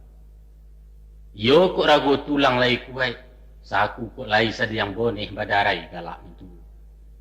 Tiba masuknya daun rogek batang lecondong, tampua indak bagatah lain, maka diguluang baju di pabunta marete kaki turun janjang, kasurau juga kesudahannya. Di pangkua sawah kemanakan, di lambuak tanaman kareh dituga tanaman mudu nan dape hanya makan di dangau.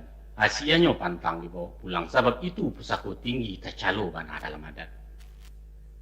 Batanam di sawahan nak baladang di parat bini, tibu mamak dibagi-bagi. Sebab haratu pusat orang, kasudahan kalapau dimakan kanyang. Maka kesimpulannya, orang laki-laki Minangkabau hidup tak bermiliat. Hubungan jo anak indah akrab, tak bateh jo dinjang adat. Harga dirinya hilang, status sosialnya kabua dan inyo hidup tanpa harapan dan tanpa jaminan hari tua. Nah, untuk mengembalikan harkat kemanusiaan itulah mangku inyo marantau Jawa kawin di padusi orang lain. Di negari orang inyo menemukan kembali miliknya nalah hilang. Inyo membangun rumah tangga dan dirinya sendiri jadi tuan. Inyo mencari jabatan surang dak ada orang ke mana guanya, dak ada orang ke mengumando. Inyo makan barang anak indak mituo ke mupe atau pembayan ke menyindir. Di rantau ndak ada urusan nak kamu usia ndak ada kemanakan kamu gaduh kok tibu mamak jadi tamu. Nyo hidup bebas tanpa basa-basi, tanpa kata pemanik dan memuakkan. Di sekolah baru tarasu jadi orang. Jadi pada hakikatnya, orang Minang merantau adalah pelarian. Merantau sebagai pernyataan protes terhadap struktur adat, sistem masyarakat dan senjang penuh kemunafikan. Merantau adalah manifestasi dari pemberontakan dingin kepada aturan kaku, aturan dan dirinya sendiri tidak mampu merubahnya dari dalam. Kini timbul pertanyaan. Iyo baik itu. Kok kaji ya? Batu aku orang awak merantau adalah hijrah dari masyarakat jahiliyah ke masyarakat peradaban. Iyo kok orang Minang maranyuk pai merantau ulah dijajok di nagari. Kalau kami ke menjawab pertanyaan kau, maka kami mengatakan indah. Tidak betul. Tapi batu kau orang Minang lah menciptakan kekeluargaan patrilineal, yaitu kekeluargaan yang bersifat ayah anak, dan meninggalkan matrilineal kekeluargaan mamak kemanakan. Jawabnya secara praktis iyo, tapi secara ideologis indah. Apa alasan kami mengatakan begitu? Tradisi merantau lah mendarah mendaging bagi orang Minang sejak siswa. Barangkali ikulah salah satu warisan tertua dari nenek moyang sebagai suku petualang di daratan Asia. Pada mulanya merantau antar nagari atau antar luar di Minangkabau. Kemudian berkembang ke daerah tetangga, ke Jambi, ke Riau, ke Mandailing atau paling jauh ke Bengkulu. Sesudah Perang Padri makin berani. Lahado namuju barang ke Pulau Jawa sampai menjalang Japang Masua. Waktu itu sifatnya baru rantau musiman, yaitu hendak membawa keluarga dan sekali setahun pulang. Hari kepuaso tiba di rumah habis rayo balik pulau baik itu sepanjang musim. Tapi lewat tahun 50 terjadi perubahan total dari bentuk tradisional kepada cara na lebih maju. Mungkin akibat pengalaman baik masuk Malaysia ditambah masuk Jepang juga darurat, maka sesudah terbuka perhubungan orang awak lingkup kabui karantau membawa keluarga. Sehingga kampung langang negari tinggal orang lah habis merantau Cina. Keadaanku bertambah parah sesudah negari bagolak tahun 60-an. Kini ko labasera anak Minang maunyi negari laweh antara Aceh ke Jaya. Bahkan sampai ke Brunei ke Malaysia. Iduit rukun je penduduk asli ditampai inyo inggo mencakam dengan berbagai profesi jalan iduit. Tidak saja di kota-kota gadang, tapi sampai ke desa-desa, ke gunung-gunung, di pasar, di kantor, di pabrik, di oto, tapi jarang di sawah atau di ladang. Itu balik ke pokok persoalan. Akibat dari pengaruh lingkungan, ditambah dengan kondisi dan jauh dari campur tangan pusako, nampaknya kehidupan di rantau praktis di luar ikatan-ikatan adat.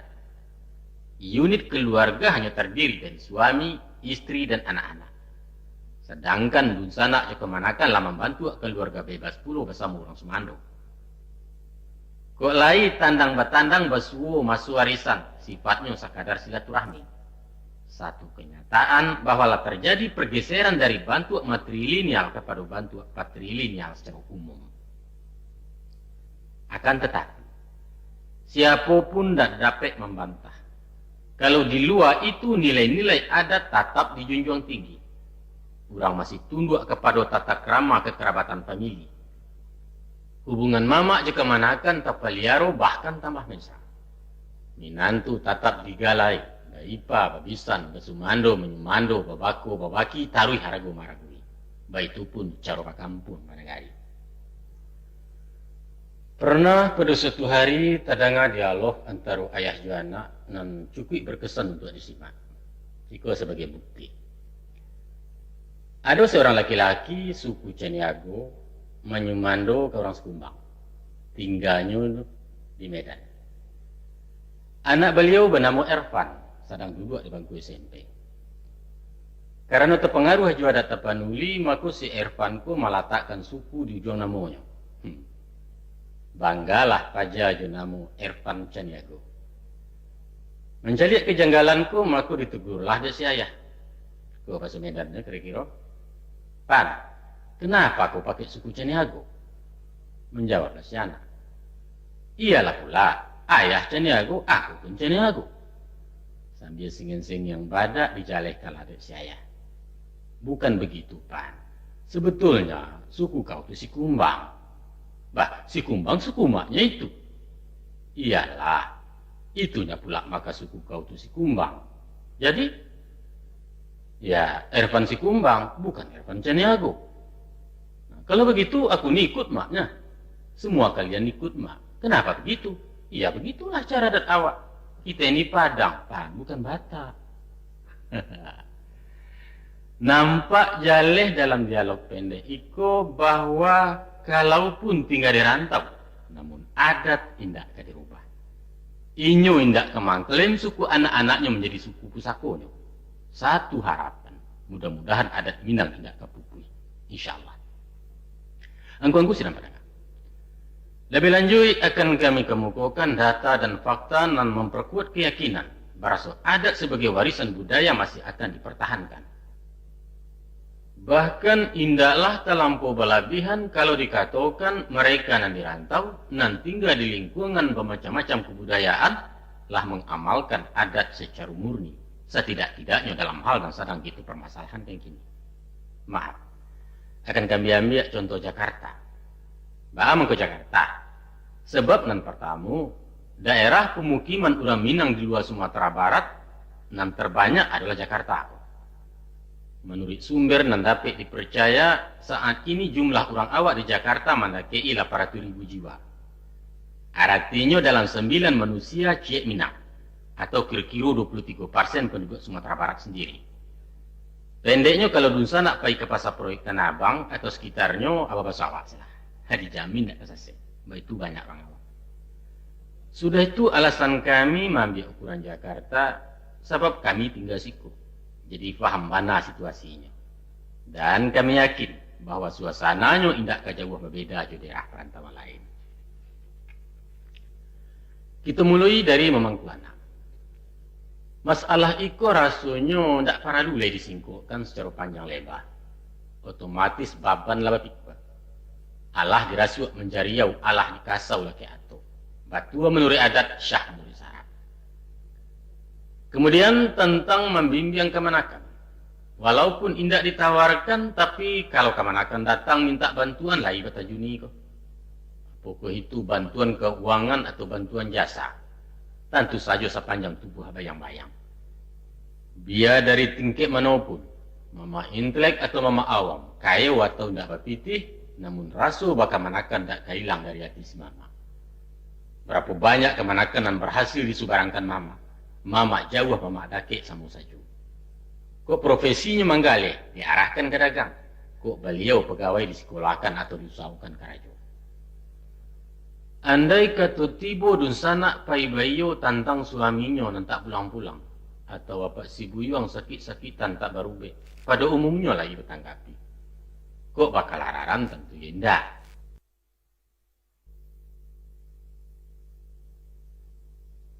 Itu bantuan keuangan atau bantuan jasa. Tentu saja sepanjang tubuh bayang-bayang. Biar dari tingkat manapun, mama intelek atau mama awam, kaya atau tidak berpitih, namun rasul bakal manakan tak hilang dari hati si mama. Berapa banyak kemanakan yang berhasil disubarangkan mama. Mama jauh mama dakik sama saja. Kok profesinya manggale, diarahkan ke dagang. Kok beliau pegawai disekolahkan atau diusahakan ke raja. Andai kata tiba dun sanak pai bayo tantang suaminya nan tak pulang-pulang. Atau apa si buyuang sakit-sakitan tak berubah. Pada umumnya lagi bertanggapi. Kok bakal araran tentu indah. Nah, datang orang Sumando mengadukan anaknya ke rengkang tak bantu. Rumah katanya gusur paja dalam marurang. Kadang-kadang melaporkan rumah tanggunya bersiarak. Berdusi lah salah langkah paja nembujang lah tarambau dan lain sebagainya. Nampaknya lagi bertanggulangi. Tiba surat dari kampung mengabarkan dapur leruntuh, sawah kane galodo, parak di kisah orang, pendeknya macam-macam lah. Aduh, kalau ni mamak lagi pulang, kalau indak wesel malayang. Kalau nanari bayak bulan bayi, dialah ke sumpuak rantai ko, rutin ko, lagi. Pendeknya, asah lagi pandai semua pandai. Tahu magak je menimbang, mudah-mudahan tak tangih dan tak berpujuk, tak tagamang dan tak berjawe. Ko indak panuh kasih, panuh ke bawah lagi. Tapi kalau berbisik-bisik aja mama, bermuti-muti judul sana atau tidak tersabit-sabit nama permaisuri dalam sore, itu bahayo. 2 hari 2 malam mama dikesan bini, terjadi perang dingin di rumah tanggunya. Kesudahannya, tainayo mama ulah di awal. Kanai-kanai. Pun pihak dari istri mama. Kok mailia seketik-seketik ke kemanakannya, apa biarlah. Rasa kurang pulau. Nyokok dapet, awak menjago-jagokan papa sini, weh. Nyampang tibu mituo sekali-sekali, bapak rasukan buah. Jago makannya lapihnya pulang. Papa tahu orang tua kalah. Arok je sawah, papa ya ibanda. Aku ingat, merutuk-rutuk ke suami. Ya awak saja nama nandehan. Ikulah ke dibantu, itulah ke dikirimi. Waktu kita susah, layuran nama tu, layuran nama tanyo. Gawat. Sabaliaknya pula. Sabaliaknya dia di sana. Tahu-tahu laju bini mama. Kok nang sanang panah hatinya ke beliau minta. Pasti kadang larehnya, cayolah. Dah bahado di petik-petik asyik cuma aja burung ketitiran kue. Kedianya. Tapi kadang-kadang kan gaji ya pada awak. Bamusuhi kuliah pino. Pasti kadang larehnya, cayolah. Dah bahado di petik-petik asyik cuma aja burung ketitiran kue. Kedianya. Tapi kadang-kadang kan gaji ya pada awak. Bamusuhi kuliah pino tu. Bau pe, bahasa kalau macam kan. Dak nak lebih bini. Lah tabulakang bana awak kini. Malang bana kalian mama. Kasudahannya parang ramuan. Mama juga nama nangguangkan. Masalah mempertengahkan kampung kulai bana apa makan kok. Hampir tiap kampung ada organisasinya. Setidak-tidaknya bantu arisan. Biasanya di sini lah mencari dana. Gadang kayu, gadang dahan tapi gengsi kalau tak satu. Tak kumpul piti berkirimkan pulang. Ada untuk sekolah, ada untuk madrasah, mix musaji, alat-alat olahraga pemuda dan lain-lain objek pembangunan. Ku ada orang kampung awak na dalam pukunyang di perantauan, biar tak sasa idui atau memecah buik merusak nama kampung, aiko bapusong samu ikan ko. Patut dipulangkan, yo dipulangkan. Patut dipersuamikan, dicarikan orang walaupun balah kecaronyo. Pendeknya ndak janjang kayu di kapiang dak ayah talang di pancuang si kopulu masuknya. Guno kain palampuk miang, guno pitih palampuk malu. Itu sebabnya di antara baribu-ribu gepeng, yaitu gelandangan dan pengemis, nan barumah karate kardos nan maunyi kolong jambatan atau menyapik-nyapik untung rokok, alhamdulillah ndak sakari yo pun orang awak. Syukur. Ada nang ganji ya benar. Mantiko pemuda awak. Dan karajunyo kalau masuk daerah hitam, tapi paling enggak sanang hatinya kalau basuh orang pedusi Minang ada di dalam. Walau inyo nak kenal sama sekali. Pajaku mesti dihalaunya keluar. Nah lantai angannya surang dilaporkan ke ketua. Sehinggonyo ndak boleh orang pedusi awak membuat cabuah. Sampai kini baik dulu. Kok lai mana cek-cek, tapi biasanya ndak ketahuan kalau ini orang awak. Nyo menjual hilang-hilang memakan habis-habis.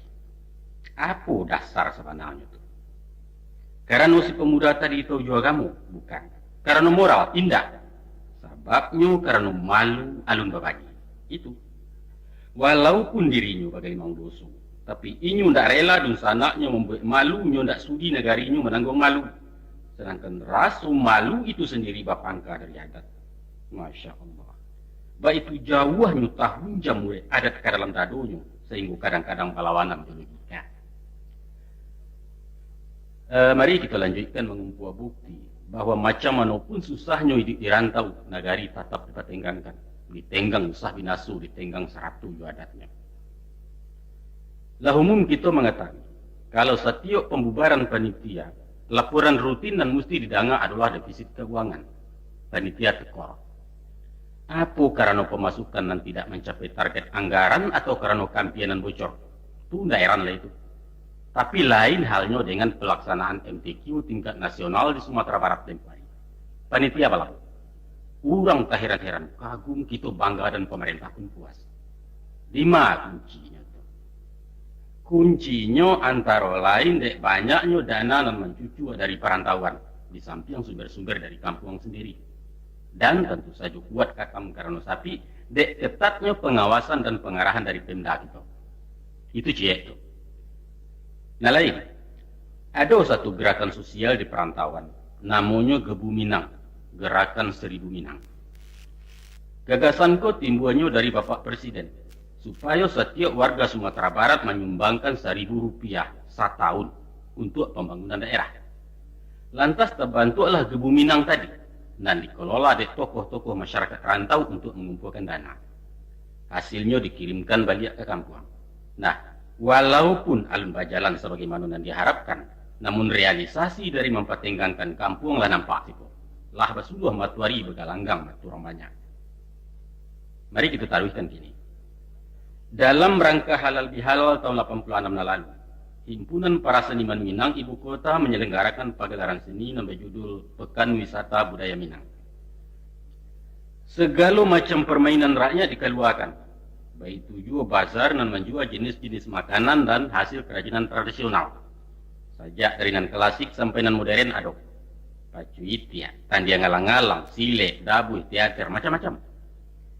Taraga nak makan ketupik gele paku, bubua kampiun, nampi yang beda dia jari yang bertokok, sadonyo tersedia. Biayanya nak tanggung-tanggung mak.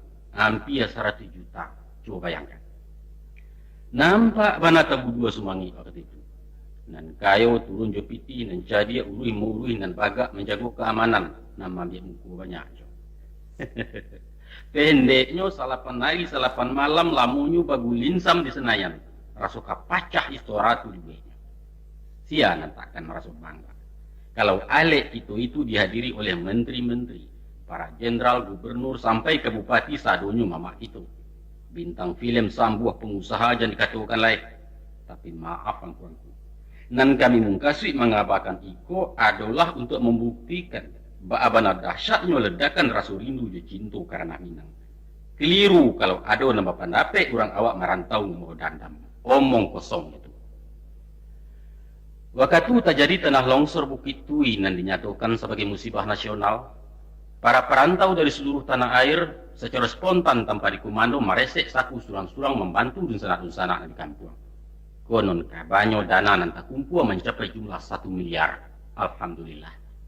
Satu pernyataan dari papatah yang mengatakan, seciok ba ayam sadanci yang babasi, mendapat samo beruntuang keciciran samo merugi, tibu dielok baimbawan, tibu dibuat bambawan. Bukti lagi bahwa nagari lai bapak tenggangkan. Banyak kemanakan. Terlalu banyak contoh-contoh yang menguatkan bahwa tabang gagak jo hitamnya bajalan raminang jo adatnya. Dimanapun bumi orang dipijak, langit orang dijunjung, namun bumi je langit Minangkabau ndak kalupo. Pernah seorang sarjana sosiologi menyebut-nyebut Minang dalam disertasinya untuk mencapai doktor. Antara lain beliau mengatakan bahwa orang-orang Minangkabau itu kuno, licik dan pelit. Licik itu carawaknya galia mak. Pelit artinya sampili, ceke. Mendengar kata-kata tak lama dari si sarjana dan bukan Minang itu, kurang awak heboh bak labah tergoyak sarap. Tasingguang benar puncak karanya. Berang, banci, kutuak, sumpah, sarapah, babau menjadi satu. Macam-macam reaksi orang waktu itu. Dari golongan intelektual ada nama nantang berdebat di forum resmi. Orang-orang hukum mengatakan bisa dituntut di pengadilan karena itu penghinaan.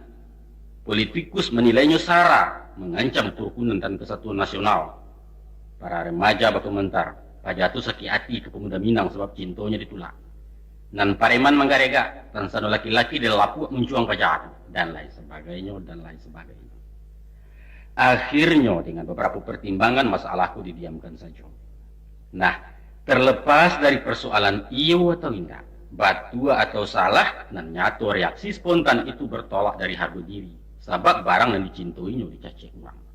Seolah-olah orang awak ingin mengatakan, raih orang me country, kok rancak ke buat negari dan manga-manga ke kau, kiro-kiro baik itulah. Angku-angku di sana tandanya. Berpedoman kepada kenyataan dan kita kemukakan tadi, dapatlah kita tarik kesimpulan bahwa image yang mengatakan bahwa seorang Minang merantau adalah pelarian, menyingkirkan diri dari struktur masyarakat yang tak manusiawi atau merupakan pemberontakan adat, ternyata bohong sama sekali. Suatu persangkaan yang tidak punya dasar. Orang laki-laki di Minangkabau tidak pernah mengeluh apalagi memberontak. Inyo tidak merasa dirugikan, malah sebaliknya merasa bangga dan bahagia.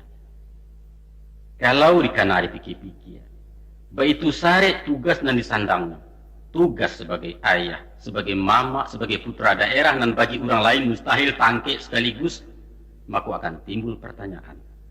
Resep apa yang diberikan, dan bagaimana cara mempersiapkan fisik, stamina dan mentalnya sehingga sanggup menjadi Superman macam itu? Jawabnya ialah mereka digodok di pusdiklat adat. Apa pula itu pusdiklat adat? Pusdiklat dan nambah mungkasu ialah surau. Mulai umur 7 tahun anak-anak Minang diharuskan masuk ke pusat pendidikan dan latihan tadi, sampai kemudian siap untuk diterjunkan ke masyarakat. Melalui pengawasan dan ketat, mereka diasingkan dari rumah. Makannya indah boleh dikanyangkan, laluknya dipapan, karajunya bagu balok. Moralnya dididik juga agama, fisiknya dilatih bersilek, dan mentalnya diajar persambahan. Daftar kegiatannya kira-kira macam kau. Sesudah pagi-pagi sarapan jenis dingin, Inyo menjalankan tugas-tugas rumah tangga sampai pukul 2. Sudah itu beliau pemain. Kok kabalang-alang, kok kabadomino, kok kababuru, terserah. Namun permainan itu adalah pelajaran dan mesti disimak maknanya. Selesai sembahyang maghrib, berkumpul di surau, mengaji. Sudah pula mengaji, turun ke laman surau, bersilek. Sebelum lalu adalah pelajaran cerdas cermat, yaitu parang pantun dan takutaki. Iko gunanya mempagali lidah. Kemudian baru lalu di lantai bagaluang jokain saruang. Besok pagi geruntang puntang pulau kaya sumbayang baru pulang langsung ke dapur bersuo je nasi dingin. Itulah siklus kegiatannya sepanjang hari. Sehingga kalau dicaliak kepada padatnya jadwal pelajaran, praktis anak laki-laki tidak pernah merasa di rumah. Seakan-akan mereka sengaja dibuang dari rumah gadang. Kini timbul pertanyaan baru. Apa sabananya hikmah daripada pengasingan anak-anak muda macam itu?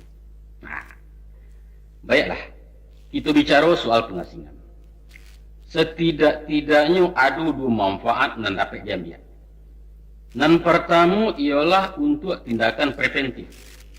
Sebagai remaja martah, mereka tidak boleh berkenalan dengan sesuatu yang berbau seks.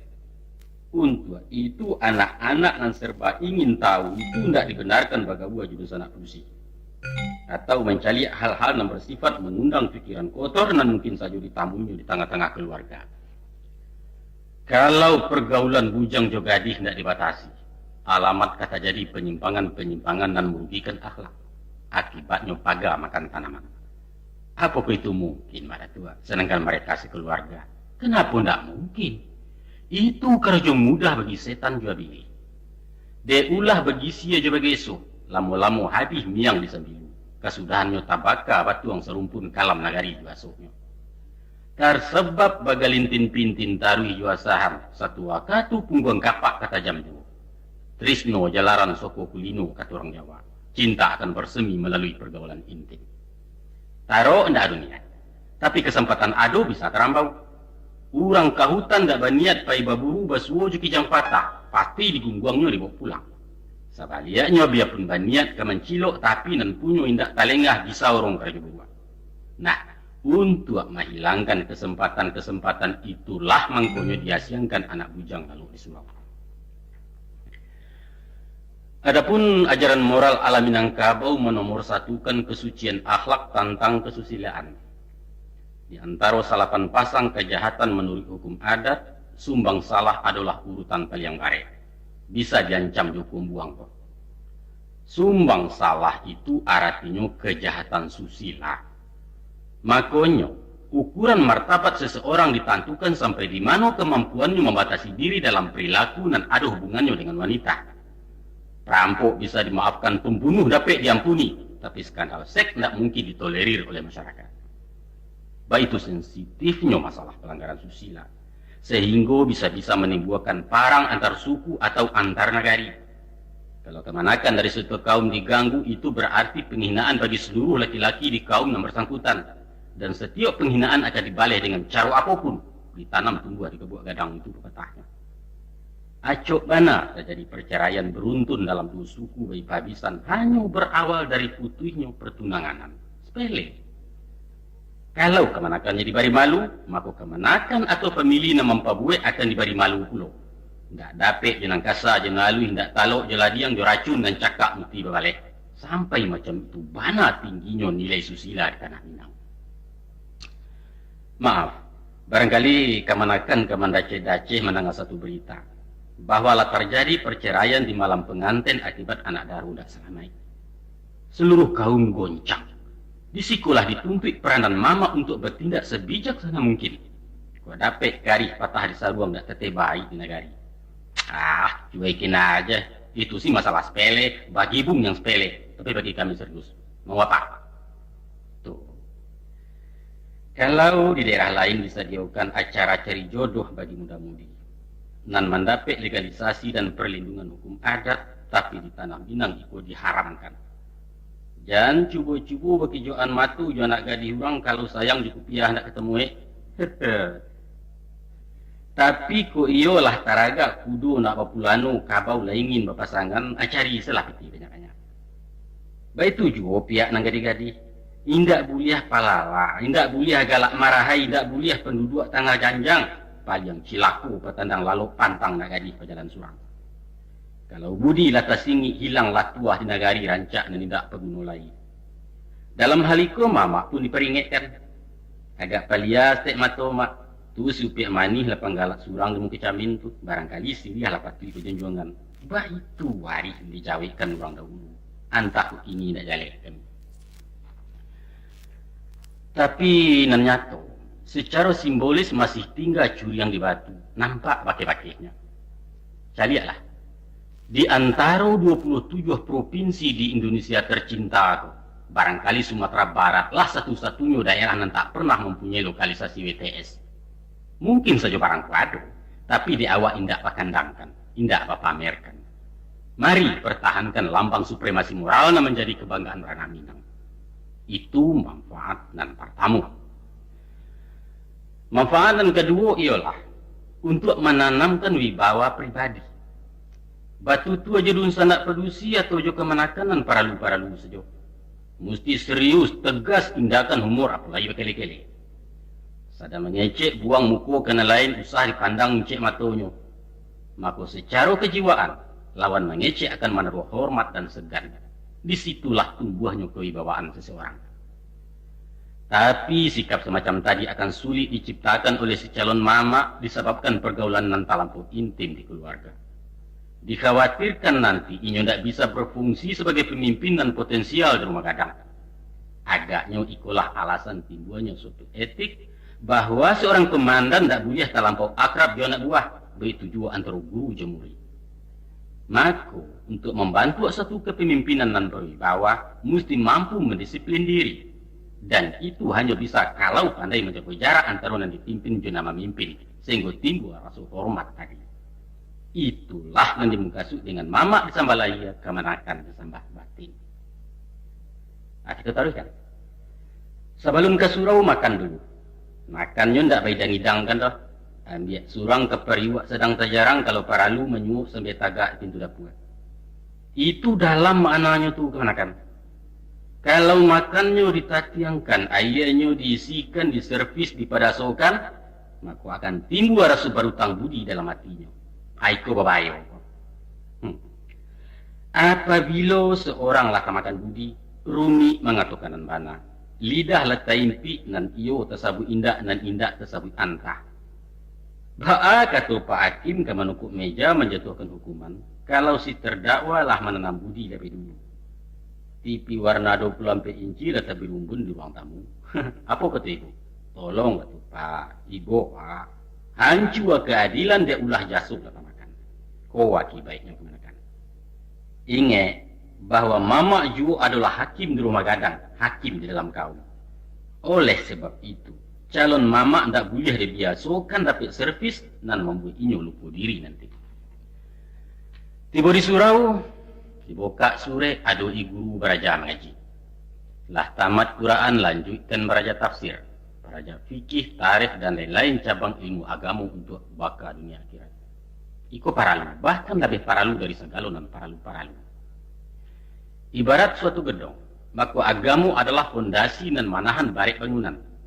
Hotel batingke akan amruk di atas fondamen dalam sajangka, apalagi kalau tanahnya gaca dan batu. Tidak salah orang menampilkan syarak sebagai sandi berdirinya adat, sebagai batu laweh pananai tunggak rumah gadang. Suatu saat aratu akan membuat orang kelaparan. Pengetahuan akan merusak kedudukan, menyebarkan malapetaka kalau inyo inggok di pribadi si kayu, si cadia, si pengusaha dan takriman. Itu pasti. Memang membatasi kemauan manusia itu adalah aturan-aturan. Sedangkan adat juga aturan dan negara punya aturan. Tapi aturan buatan manusia dihakimi oleh manusia pula. Manusia dengan segala kelemahan dan keterbatasannya. Seorang koruptor akan bebas kalau kesalahannya tidak bisa dibuktikan di pengadilan. Mampacarui pemulu tidak melanggar daik doh. Asah jangan ada orang menengah. Kok teranggar kemanakannya itu yoga yutang. Di suatu tampik nan romantis strategis, sepasang merpati sedang asyik mengembara di alam khayal. Malayok malayang di salu-salu bintang angkasa luar. Tiba-tiba si Romeo mairik tangan si Juliet untuk singgah di bulan naga sebantah. Lantas Juliet pun capek bereaksi. Dengar ragu-ragu sambil bertangguh hingga berbasuh malu-malu. Mangga, nampak ada orang. Oh, nampak ada orang cuma ada ditakuinya.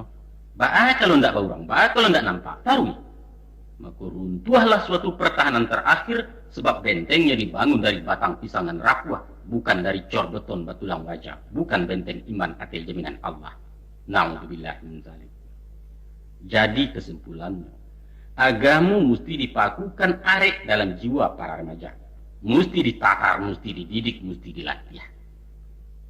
Kemudian selesai pendidikan rohani dengan mengaji, maka kini pelajaran beralih ke pendidikan jasmani. Turun bersama-sama kalaman surau untuk berlatih bersilat. Seorang calon ayah, calon mama, calon pemimpin harus sehat badan, kuat dan gagah. Inyo diajak barani madoi segala tantangan dari manapun datangnya. Anak-anak Minang tidak boleh loyo, tidak boleh cengeng, apalagi merengek-rengek minta dikesiangi orang lain.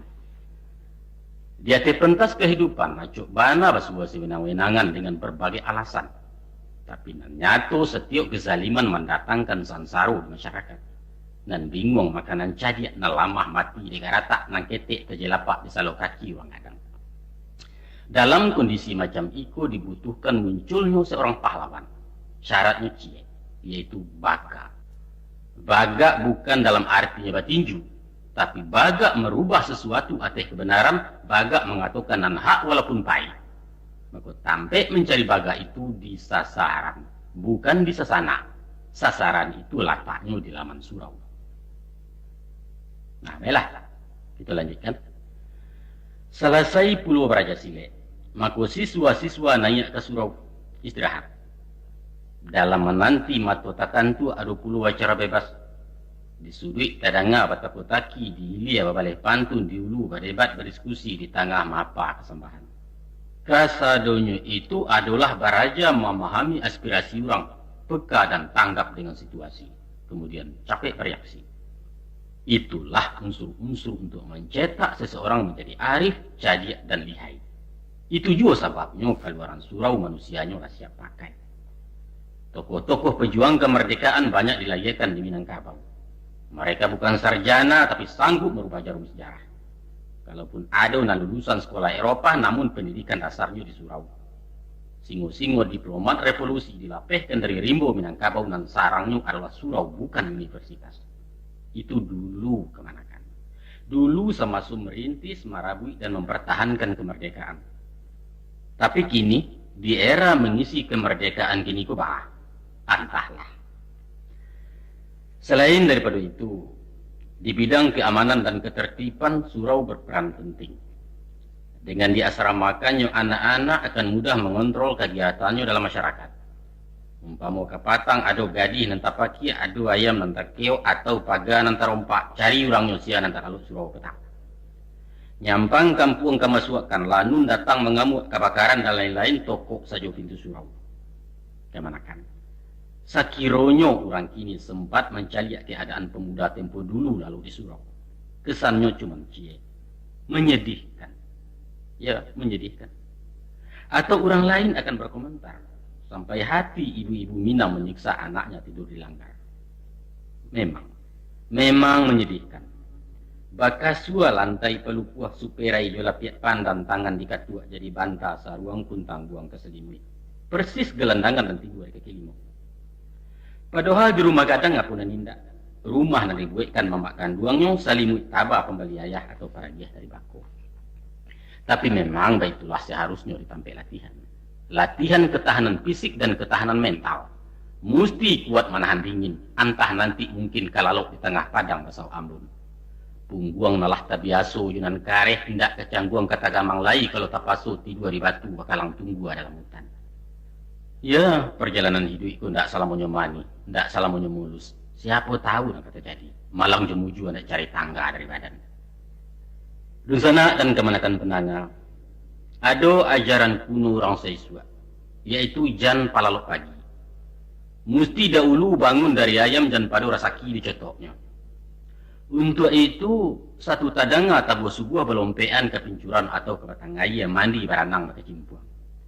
Selesai sembayang berjamaah pulang ke rumah hangai, mandok-andok jalan ke dapur jan tau siap orang semando tengah rumah. Sudah tu diresek tu duang saji sarapan je nasi dingin. Ba'a mangkunya nasi dingin. Sudah ngakan. Supaya prihatin dalam hidup. Kok nalama tentu iyo sagaluange. Nan sagaluange tu tampaknya di lapau kalapau tujuh pitih. Baraka ba urang lenteh kenangan. Tapi kalau indak baputa kinci-kinci ajaan diarok nasib kebarubah. Sapah diguyong nasi dingin bungkuak lah lalu di surau menanti matu keterbuka. Kemenakan dan nusana penanga itulah antara lain rahasia-rahasia ajaran dan basuh dalam lembaga surau. Pada pokoknya anak-anak diajar menderita. Penderitaan memacu inisiatif dalam memburu cita-cita. Secara psikologis, kehidupan mewah dan manjo melamahkan daya juang. Tantangan ringan dirasukannya sangat baik tersinggung tapi apa kanai. Sehingga dalam arena hidup ini mudah frustrasi, lakalah sebelum datang dia. Sebaliknya orang-orang yang berprestasi tinggi acuk yang berasal dari keluarga miskin. Bertambah gadang tantangan, bertambah hebat sumangitnya. Di kamusnya tidak ada istilah gagal. Baginya kegagalan adalah kemenangan yang tertunda. Barangkali berkat pengalaman pahit masa remaja tadilah kurang awak hendak matiaka di perantauan. Perantau-perantau Minang terkenal dengan keuletannya, gigih dan tangguh dalam setiap usaha. Dimulai dari nol tapi hasilnya boleh dicari. Sampai ada yang mengatakan orang Padang itu Cino hitam, tasarah masa bodoh apa kecil orang. Nan jaleh itu mampu bicara soal dagang, siapapun mengakui itu. Kurang awak sesuatu pantang membawa modal ke merantau.